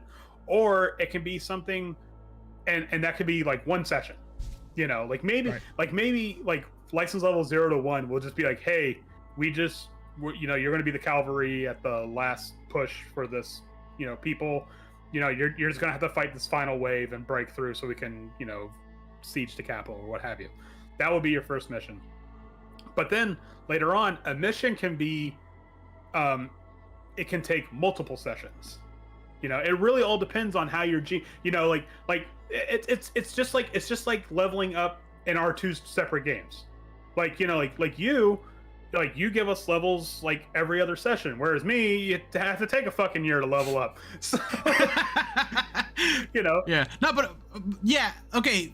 Fair. I think where my mind wants to kind of like understand better is, right. Okay. You said that. Wait. You said that. Okay. Narrative is very fluid, and like the mission itself. How does that look like? Because in my head, I'm thinking of, you know, Armor Core or that weird Dreamcast Gundam game I had where like the mech drops, target, kill, mech gets picked up and you're gone. Right. Or is it like you're in here, you have to get there and you're an adventurer, quote unquote, in your mech, and you have to do all these things and like sneak and do things and jump here and climb that and deactivate that trap, or like, you know what I mean? Or is it just pew pew pew pew all the way through? No. Okay, so it's not like that at all.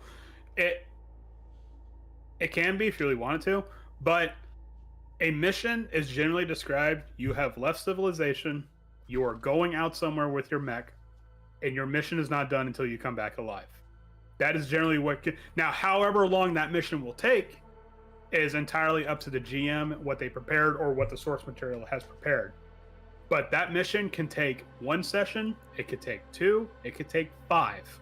That's how long that mission is. And it also depends on like what the mission is. Like if it's literally just, hey, we need you to assassinate this target using mechs, whatever, cool. We need to assassinate the target. It might be one session because you might be really good at it, you know, or it might be, hey, we need you to take on this fleet of ships. That might be multiple sessions. It really, like I said, that's where narrative and combat, like one combat session is not a mission, but it can be if you want it to. Got it. Okay. Does that make sense? All right. Yeah. Okay. That makes sense. Okay. Mission this big, combats and in between. Okay. Got it. There are rules for like short and long rests, kind of. Is there like here's what hits on my head, right? You get the mission, take over the capital, and you get drop off really far away. You have to make it here and around the main battle or whatever, right? And you're on your mech, you're the whole team in your mech, and you're trying to flank this force, and you're like, there's obstacles and other mechs, other mercenaries who are fighting for the other team. You take them down, right? And in the middle of all that mission, you all get out of your mech, and then you have camp for a short rest. Like, is that like a thing? Yeah. And then you get back in your mechs and you continue after 8 hours with all your things fulfilled? Is that? Yeah. So that is actually called a full repair. And what that will be... Repair. Yeah, okay. A full repair, which means you, like, combat's over. You're not out of the mission. You're still in the thick of it. Like, you're still on, you know, like, you're still in the battlegrounds. But you get out of your mech, you stretch your legs, you take a piss, and then you start working on your mech to repair any damage that happens to it. That's called a full repair. That's considered like a long rest. That's where you get all your HP, you get all your structure points back. But the mission's not over. Just because you took a full repair does not mean the mission's over. Like, you know, the capital's still standing. You got to bring that thing down. You know. Right. So that you get what I'm saying. All right. Yeah. Yeah. I dig that. That's cool. Yeah. Okay. I have one question for you. Yes. Why didn't you describe to me that the Harrison Armory looks so fucking cool? This guy's on a fucking wall. Okay, so I find my mechs. okay, so each manufacturer Yeah. of mechs is terrifying, Yeah. and they're all war criminals or just straight up criminals. But is the one that scares me the most because Harris. Okay, so remember when I told you that GMS made the first mech on the planet Raz Shamra? Yeah. Harrison Armory now runs Raz Shamra. And Raz Shamra is a giant planet that's essentially boot camp for anthro-chauvinist, like, military people. It is a planet of a military industrial complex. Do they celebrate 4th of July there? Oh yeah, they do. This guy look amazing. So, okay. My pronouns are US of A. So the Harrison Armory was founded actually after the second committee fell, and it was okay. And they were actually very prominent, like not them, but the protogenitors of Harrison Armory were very prominent during SecCom, and they were given Raz Shamra as like a way to like pacify them. So that way they're like, hey, try not to take over the Union, please. You know, because the thing about it is Harrison Armory is actually considered like one of the most powerful forces within Union. The fact that they have a CIA that's on par with Union. Like their mechs can, if they want to, they can just dominate Union. Like, you know, like they really could, but they also know that working with Union will make it better for them in the long run. That's the only reason why they haven't. Yeah. Remember when I told you that one of the manufacturers was like America in the future?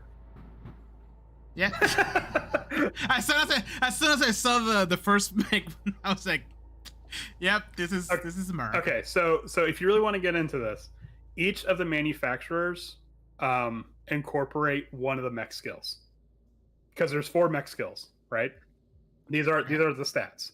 There's hull, which is like durability, HP, how physically strong your mech is. There's agility, which kind of says its own thing. There's systems, which is like how good of a hacker you are versus how good your system defenses are against hacking. And then there's engineering, which is things like how far you can push your mech before it starts physically melting around you. So each corp kind of like encompasses one of those stats. Got it. Yeah. Okay. I'm assuming whole is the I forgot the name. Harrison Armory. Actually, you're wrong. Hull is IPSN. Oh yeah, okay, they're chunky too. Yeah, IPSN has like the physically toughest mechs. Agility is Smith Shimano because they have like ninjas and snipers and stuff. Yep. Systems is Horus because they're all about hacking. There's actually one mech called the Goblin that has almost no, what's the word I'm looking for? Offensive capabilities. It is purposely just meant to open the metaphorical wires of your mech and just rip everything apart. Yeah, people love and hate the Goblin at the same time. And then there's engineering, which is Harrison Armory, and that can be exemplified by, there's one frame in specific called the Tokugawa, which all the Harrisons are named after famous generals. All the Harrison Armory mechs are named after famous generals. All the Horus mechs are named after monsters. All the Smith Shimano mechs are named after either butterflies or moths. And all of the IPSNs are named after pirate captains. Yeah, or pirate-based stuff. Like the Tortuga is like a famous island. Yeah. So the Tokugawa, what it is that it's right out the gate, it's kind of an okay mech. But what you have to do is that you actually have to start overheating your systems. And once you start building up heat, you like your attacks get like twice amount of range, twice amount of damage. Like you have to ride on a razor's edge between melting your mech and becoming like a god amongst men on the field. But if you manage to do that, then you will be like nigh unstoppable. And that's just one frame. Like a lot of, and there's a Venn diagram between all that. It's not a hard fast rule. Like there's like one of the Horus mechs actually has one of the highest base HP. You know, so that could technically be like a whole mech, but there's just a general emphasis on each one. Yeah. You know. I'm assuming probably a dumb question, but different frames can work together, right? It's not like absolutely. It's not like okay. Yeah. It's not like the Harrison is specific. If this mission, I mean, I guess narratively you can be like you cannot use the Harrison frame or something like that, but like those are like quote unquote the classes type. Yeah. For a party. Yeah. Okay. Yeah. No. You are totally allowed to mix and match. There's actually like kind of like a meme within the culture the fandom that's like, oh god, they all went for Horus. Oh Jesus, how do I do this? but no, you can totally. And in fact, it's. I'm sorry, what were we gonna say? No, go ahead. Okay, and it's actually kind of reinforced that you want to have a little bit of balance, because the thing about it is, let's say you all go for IPSN. Well, okay, cool, let's yar har har it up, you know. I love hitting shit, but they all have very weak systems, so all it takes is one good Horus frame to show up into the picture and all your systems are going to get hacked to crap, you know. Right, that makes sense. Or maybe we're all Smith Shimano. Okay, well then here comes the Harrison Armory Genghis, which uses fire. We're all going to start overheating because our engineering is not that great. You know what I'm saying? So like yeah, okay. So you kind of want a little something, you know, from like maybe one person plays that, one person plays this, kind of a deal. Yeah. That makes sense. The thing about it is, well, no, I'm just gonna say the thing about it is, like, if you're playing a support mech, you're gonna have to want to play a support mech. The support mechs are good, just don't expect to be like covered in glory or anything like that. Yeah, you know. So you mentioned earlier that there wasn't like a turn order or like a specific way of battle. No. How does that work? Because okay, turn order is so ingrained in my brain that. Okay, this is gonna break your mind a bit, but you have to follow me here. All right. Okay. The GM says, all right, combat starts now. The players always go first, meaning that they will pick amongst themselves who gets to go first. Or if no one gets to decide, if they're all indecisive, the GM will be like, okay, I'm going to pick you to go first. Is that cool with you? Cool. All right. That player goes first, then the other side goes, and then the next player goes, and then the other side goes, and the next player goes, and the other side goes, until there's no more people left. Obviously, if it's stacked to one side, you know, like if there's more NPCs than there are players, then it's going to be player NPC, player NPC, player NPC, NPC, NPC, NPC, you know. Right. Okay. That turn goes. Next turn happens. The enemies go first. And then the GM will decide which enemy goes first, and then the players will decide who goes first on their side, and then we start all over again. That sounds like it's going to take a lot of time, but the reason why initiative order changes every turn is so that way you guys can strategize. Like, that way both sides of the screen can strategize. Okay, so they're doing this, I'm going to do this instead, and I'm going to piggyback off this guy's system or what have you. Also, because of that, like, you can also plan your reactions, because just so you know, reactions in this game are different. You don't get a reaction every round. You get a reaction every turn. Okay. Depending on the reaction. So if your reaction says once per turn, that means the NPC goes, I use my reaction to shoot him with a gun. Bang! Okay. And then my turn goes, I'm going to attack the same guy, blah, blah, blah. Next NPC goes, I'm going to use my reaction to shoot this guy again with a gun because it's once per turn. Yeah. So combat is crazy. That's why combat's also so crunchy. But again, that all depends on the reactions. There are some reactions that say 1 per turn. There's some reactions that say once per round. So, you know, it's not as broken as you think it is. You just got to kind of read it. But yeah, the whole reason why it does that is so that way you guys can start strategizing on both ends, because it's a tactical RPG, and because it's tactical, like everybody knows everything. Like me as a GM, I know exactly what your mech can do, and that's not me metagaming, because that's just part of the world. However, on the other side, if I'm a player and you're the GM and I'd be like, hey, what does that NPC do? What are they capable of? I have to tell you.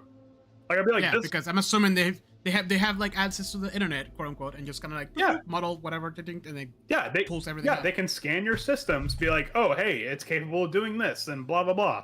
Now, like, is there like an NPC, enemy, monster, whatever you call them in this game that like you can't tell what they do? Oh yeah, so it's like, you know what? That's so it's like uber terrifying. We never seen this friend before. What does it do? Scan. Computer can't read it. That is actually a really good idea. You know, I haven't memorized the NPCs. I wouldn't say no to that.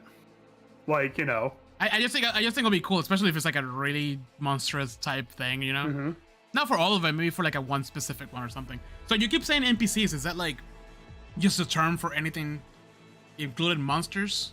Or is there no monsters? There are monsters, but that's not where the emphasis is on.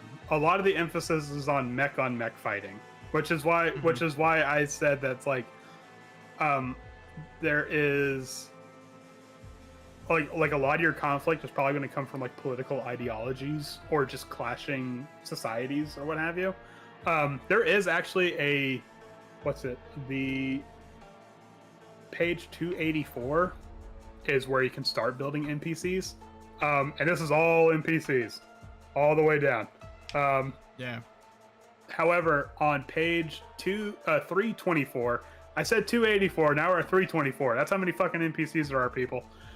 On page 324, there is actually stats for making monsters.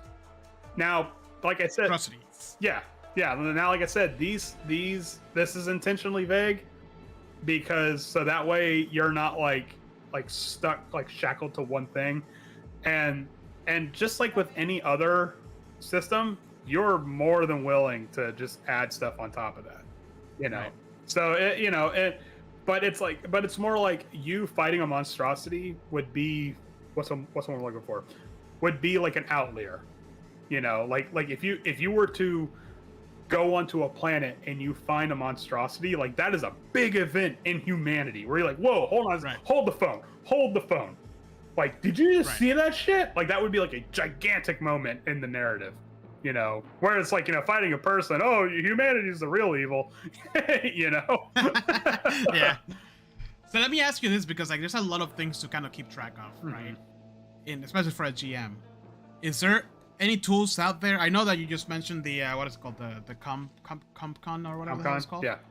But is that mainly for players, right? That's how they keep track of their mechs. Yes. Is there like here are the mechs of the NPCs that I have on the field?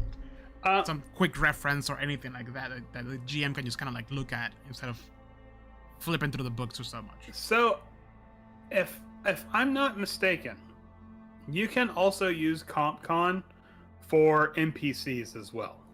I might be wrong on that. Yep, I just looked at it. My mouse was right on top of it. Yeah. Encounter toolkit. Yep. NPC roster, encounter builder, and mission runner. Mission builder, and mission runner. Wow. So never mind. No, but I mean, but also like the fandom has done a really good job of making like cheat sheets and like GM screens, kind of as it were, for this kind of stuff. But like CompCon, like it's almost to the point that if you're not using CompCon while you're running Lancer, like what are you doing? Like you're just making it harder for yourself. Yeah. You know. But yeah, I mean, like there's the Discord. There's a Lancer Discord, which I'm a part of. Hi. There's Yeah, me too. They're actually, yeah, they're very friendly. They're very cool. A lot of people be like, Yeah. oh, they hit the band hammer a lot, but then you look at the band log, and it's like people being dicks, and you're like, yeah, Of course. yeah. Oh no, heaven forbid that you got called out.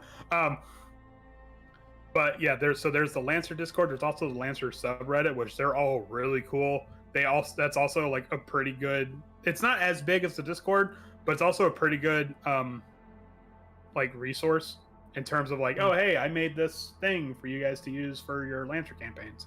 You know, so the fandom is very cool about providing tools for you, as well as massive systems or massive press themselves. Next question. I mean, that's pretty much it. I mean, the rest of this is essentially, is there any, if there was a GM out there who wanted to try Lancer for the first time, is there any already written adventures that said GM can ask you for a friend can run? There is one specifically meant for new players. It's called Operation Solstice Reign. Now, does it come with pre-built by any chance? No. This is the unfortunate part of Lancer, because it is so small. Like it's nowhere near as big as Wizards of the Coast, nor is it ever going to be, because what's it called again? Operation Solstice Reign. It's from my friend. He's interested. Oh, okay. I see how it is. Because it is so small that anything that you're gonna have to do, like you're just gonna have to put in the work.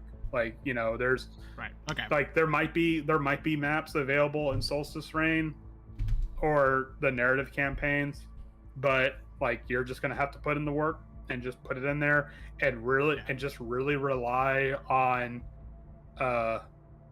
just like the players being cool with that. You know, I mean, what's up? Is there like a virtual tabletop that you recommend for this game? There is. Is there anyone that supports it officially, or is it just kind of like you said, you just make it? See, the thing is, I did some research on it, and Foundry says they support it, but once I look further in, it doesn't seem like it's like a Roll20 equivalent to where like, oh, we have the books and maps and stuff like that. You just click the thing and it builds everything. Yeah. So it's like what they do is that they have like macros and stuff for Lancer, but I mean, really, in terms of virtual tabletop, honestly, no. Like and I don't. This is the hardest thing for me to sell people on, because this is the intimidating part. Anybody that has tried to make anything on Roll20, like I said, farm to table, it's intimidating. It's a lot. You know, there's a lot to put in. I mean, there is the Lancer character sheet, so that helps you out. You know. But like anything on top of that, but do you need the character sheet if you're? Oh, I guess if you're making rolls. Yeah. If you're using the CompCon. Yeah, CompCon is really just for reference and stuff, and for you to keep track of like your personal inventory. But you still need the character sheet for like rolls and stuff like that. Unfortunately, like I said, it's just gonna have to be from the ground up, and that's like you're gonna have to want it. You know. Yeah, I mean, that's fine. Yeah. I'm sure I can find all types of artwork and stuff like that. I think it'll be very interesting to run this with this team, because it doesn't sound... I think that might be beneficial to have a session 0 to walk through the basics. Yeah. Because it's a big departure. Because even Cyberpunk Red was like, oh, okay, it's still an RPG. You know, here's your skills and here's your roles. It just works a little differently. This one's like a full-on... Well, I mean, the thing about it is that like you're gonna need not just a session 0. Like if we do a session 0, because like we do session 0 for D&D, and that, I mean, to be perfectly honest with you, outside of us like reacting to our own roles and stuff like that, it's like 15-20 minutes, right? Like building a character. But like this session 0, like if we were to run a session 0 for Lancer, like that would be its own actual proper session, because we have not even scratched the surface in terms of mechanics for for the mechs. Like we haven't talked about structure damage, we haven't talked about how HP works, we haven't talked about how the engineering checks and stuff work. Like there is it's so rich with like stuff, like, and it's one of those things. It's like it might intimidate people, but like once you get it, you kind of get it, Right. So, I think the best approach would be to kind of like make comparisons with D&D or with like traditional RPGs. I mean, you can, but it's also not gonna be quite a one-to-one. Yeah. So that makes sense. So like you need to let people know, like, hey, I'm gonna try to make analogies to D&D to help you out, but it's gonna be square peg and round hole kind of situation. Yeah. I mean, I'm honestly excited because I do want to run Lancer for you specifically, so you can get it out of your system. Honestly, if it's just me, that's totally fine, man. This is a one-on-one session. No, but like it sounds like a lot of. It sounds like it does sound like a lot of fun. Like just the lore itself got me excited to want to play the game. And like I said, we haven't even gotten into the. We haven't even gotten into the mechs. We haven't even gotten the full mechanics. Jose, can we please do an episode on the mechs? Yes, we can do an episode on the mechs. Like, I want to do an episode on the IPSN mechs. I want to do an episode on the Smith-Shimano mechs. I want to. Like, can we please do? I'm asking you on air, so I put the pressure on you. No, I'm kidding. Don't put that evil on me. But no, it's just like there's just so much. I can't believe how much I was able to get out of this. Like there's no pages that are being wasted in this book. You know what I'm saying? Sounds like it. Yeah, it's amazing. Yeah. I love it. So stay tuned for a possible Lancer live streaming. It's just gonna take some time, Andrew. You have to give it some. You can't burn out quite yet. No. I'm not. No. Believe me, once I found out, because like, what's it? I think it was like the last session of Rhyme, like before we started. I was like, okay, I'm gonna look up Lancer on Roll20. Nothing, absolutely nothing. I'm like, you gotta be kidding me. And then I looked up like Lancer RPG VTT for virtual tabletop, and it's like, and I'm like, it's up in the air. I'm like, are you serious? There's no like, practically no support. Like, it can't be that small, but I guess it is. So, yeah. Well, I'll definitely make an effort to actually like learn how to run it so we can run it, because it does sound like a lot of fun. I mean, the thing about it is that if you learn to run it as a player, then you kind of already know how to run it as a GM. It's just multiple little guys instead of one big guy that you're focusing on. So, do you have anything else for Lancer that I know you do, but we're 2 hours in. For this episode? No. Yeah, for this episode. For this episode, unfortunately, no, because what's it? They're playing the music. They're playing me off. So no, I'm not done yet. The water bottle comes off the frame of your screen. I want to talk about how the Manticore can self-destruct. No! Oh man. Well, let's talk about my favorite part of every episode, which is Lancer. Session highlights. My session highlight was when we talked about Lancer. And no, we'll get Lancer on the table, I promise. Will we though? Will we? Like I mentioned earlier, I think this group can benefit from playing some different RPGs for sure. I honestly think if we got one combat encounter in, just be like, like, hey, let's literally just drop them into a battlefield. I bet you come in helicopter, fucking Pacific Rim style. Yeah, just drop. The kaijus are coming. I bet you that will win over the majority of our table. Yeah, I think so too. All right, Andrew. Two weeks since last we played together. We played what two sessions of Rhyme. Mm-hmm. Do you have any session highlights? I would probably say in terms of session highlights. Well, I mean, I really don't have like one specific thing. I I know it sounds like kind of like a cop-out answer. You know, we're just like, oh, it's not just one thing, it's everything. Everything's a session highlight. But no, it's like, it's really just like, I don't know. I like the energy that the table is bringing back. You know, that's exactly what I was gonna say, because I feel like everybody's energy is so high coming back to Rhyme. Mm-hmm. Even Octavio, because like, so with Octavio specific, a couple of different moments was like when we got back to, what's it, Breen Shander, right? We got back East to Haven. I mean, East Haven, sorry. And then the guy met us there, like, you know, welcome the heroes of East Haven. And he's trying to do this whole like speech thing, and Octavio just keeps interrupting him by accident. Like little things like that throughout every single session has just been like little small bits of highlights that I miss so much, because like when I was DMing, yeah, it was all fun and games because it was like pew pew lasers and like, you know, like so much fun and get from point A to point B. Mm-hmm. But like all the small moments in between point A to point B in Rhyme are always so precious to me. Specifically, just the way things just keep coming back. Yeah, like, it's like playing. Yeah, it's so much fun. Like, and this is gonna sound really corny, but hear me out. But I think it's the fact that we even got back into Rhyme is like a session highlight. Because I had told you about this a lot. Like that little known fact, I air a lot of my stuff to Jose. But like, I'm your own personal therapist. I guess so, man. I'm really bad at it. Hey, you know what? You're better than nothing. So, but like, yay! But like, I was big sticker, better than nothing.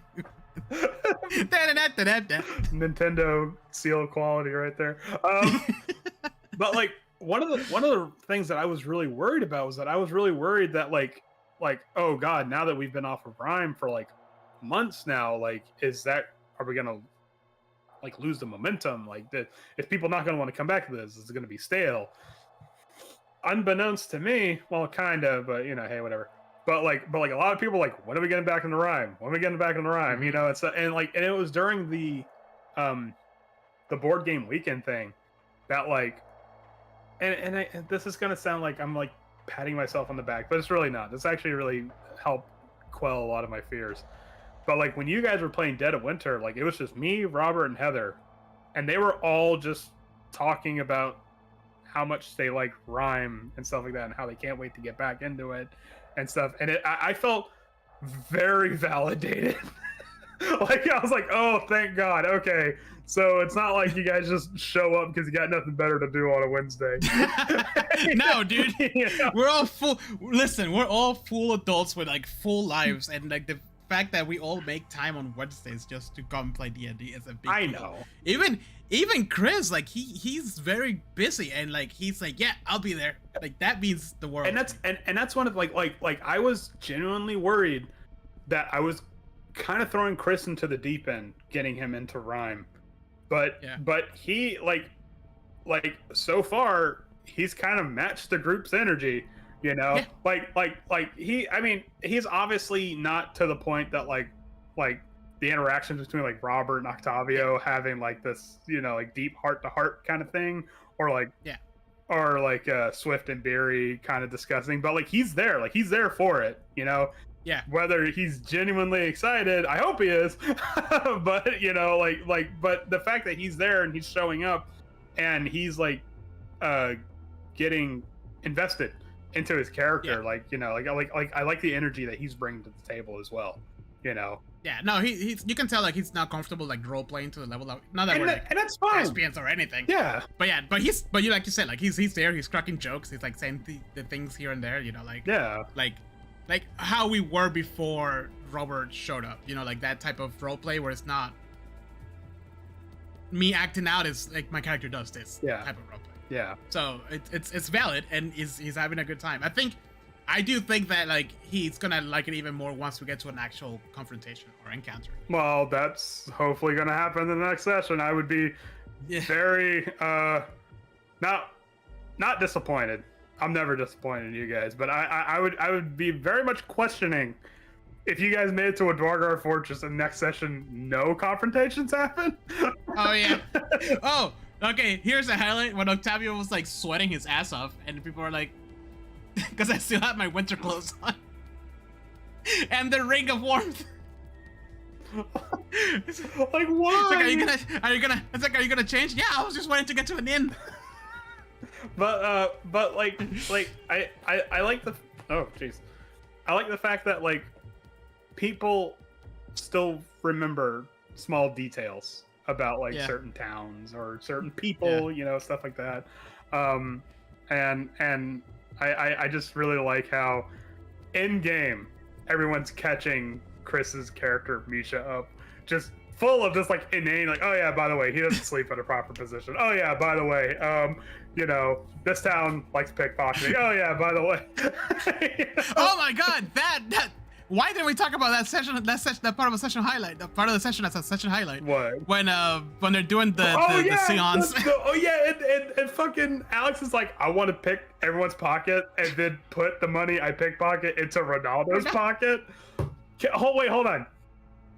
This even Octavio falls for that. Okay, Heather, I know you're listening.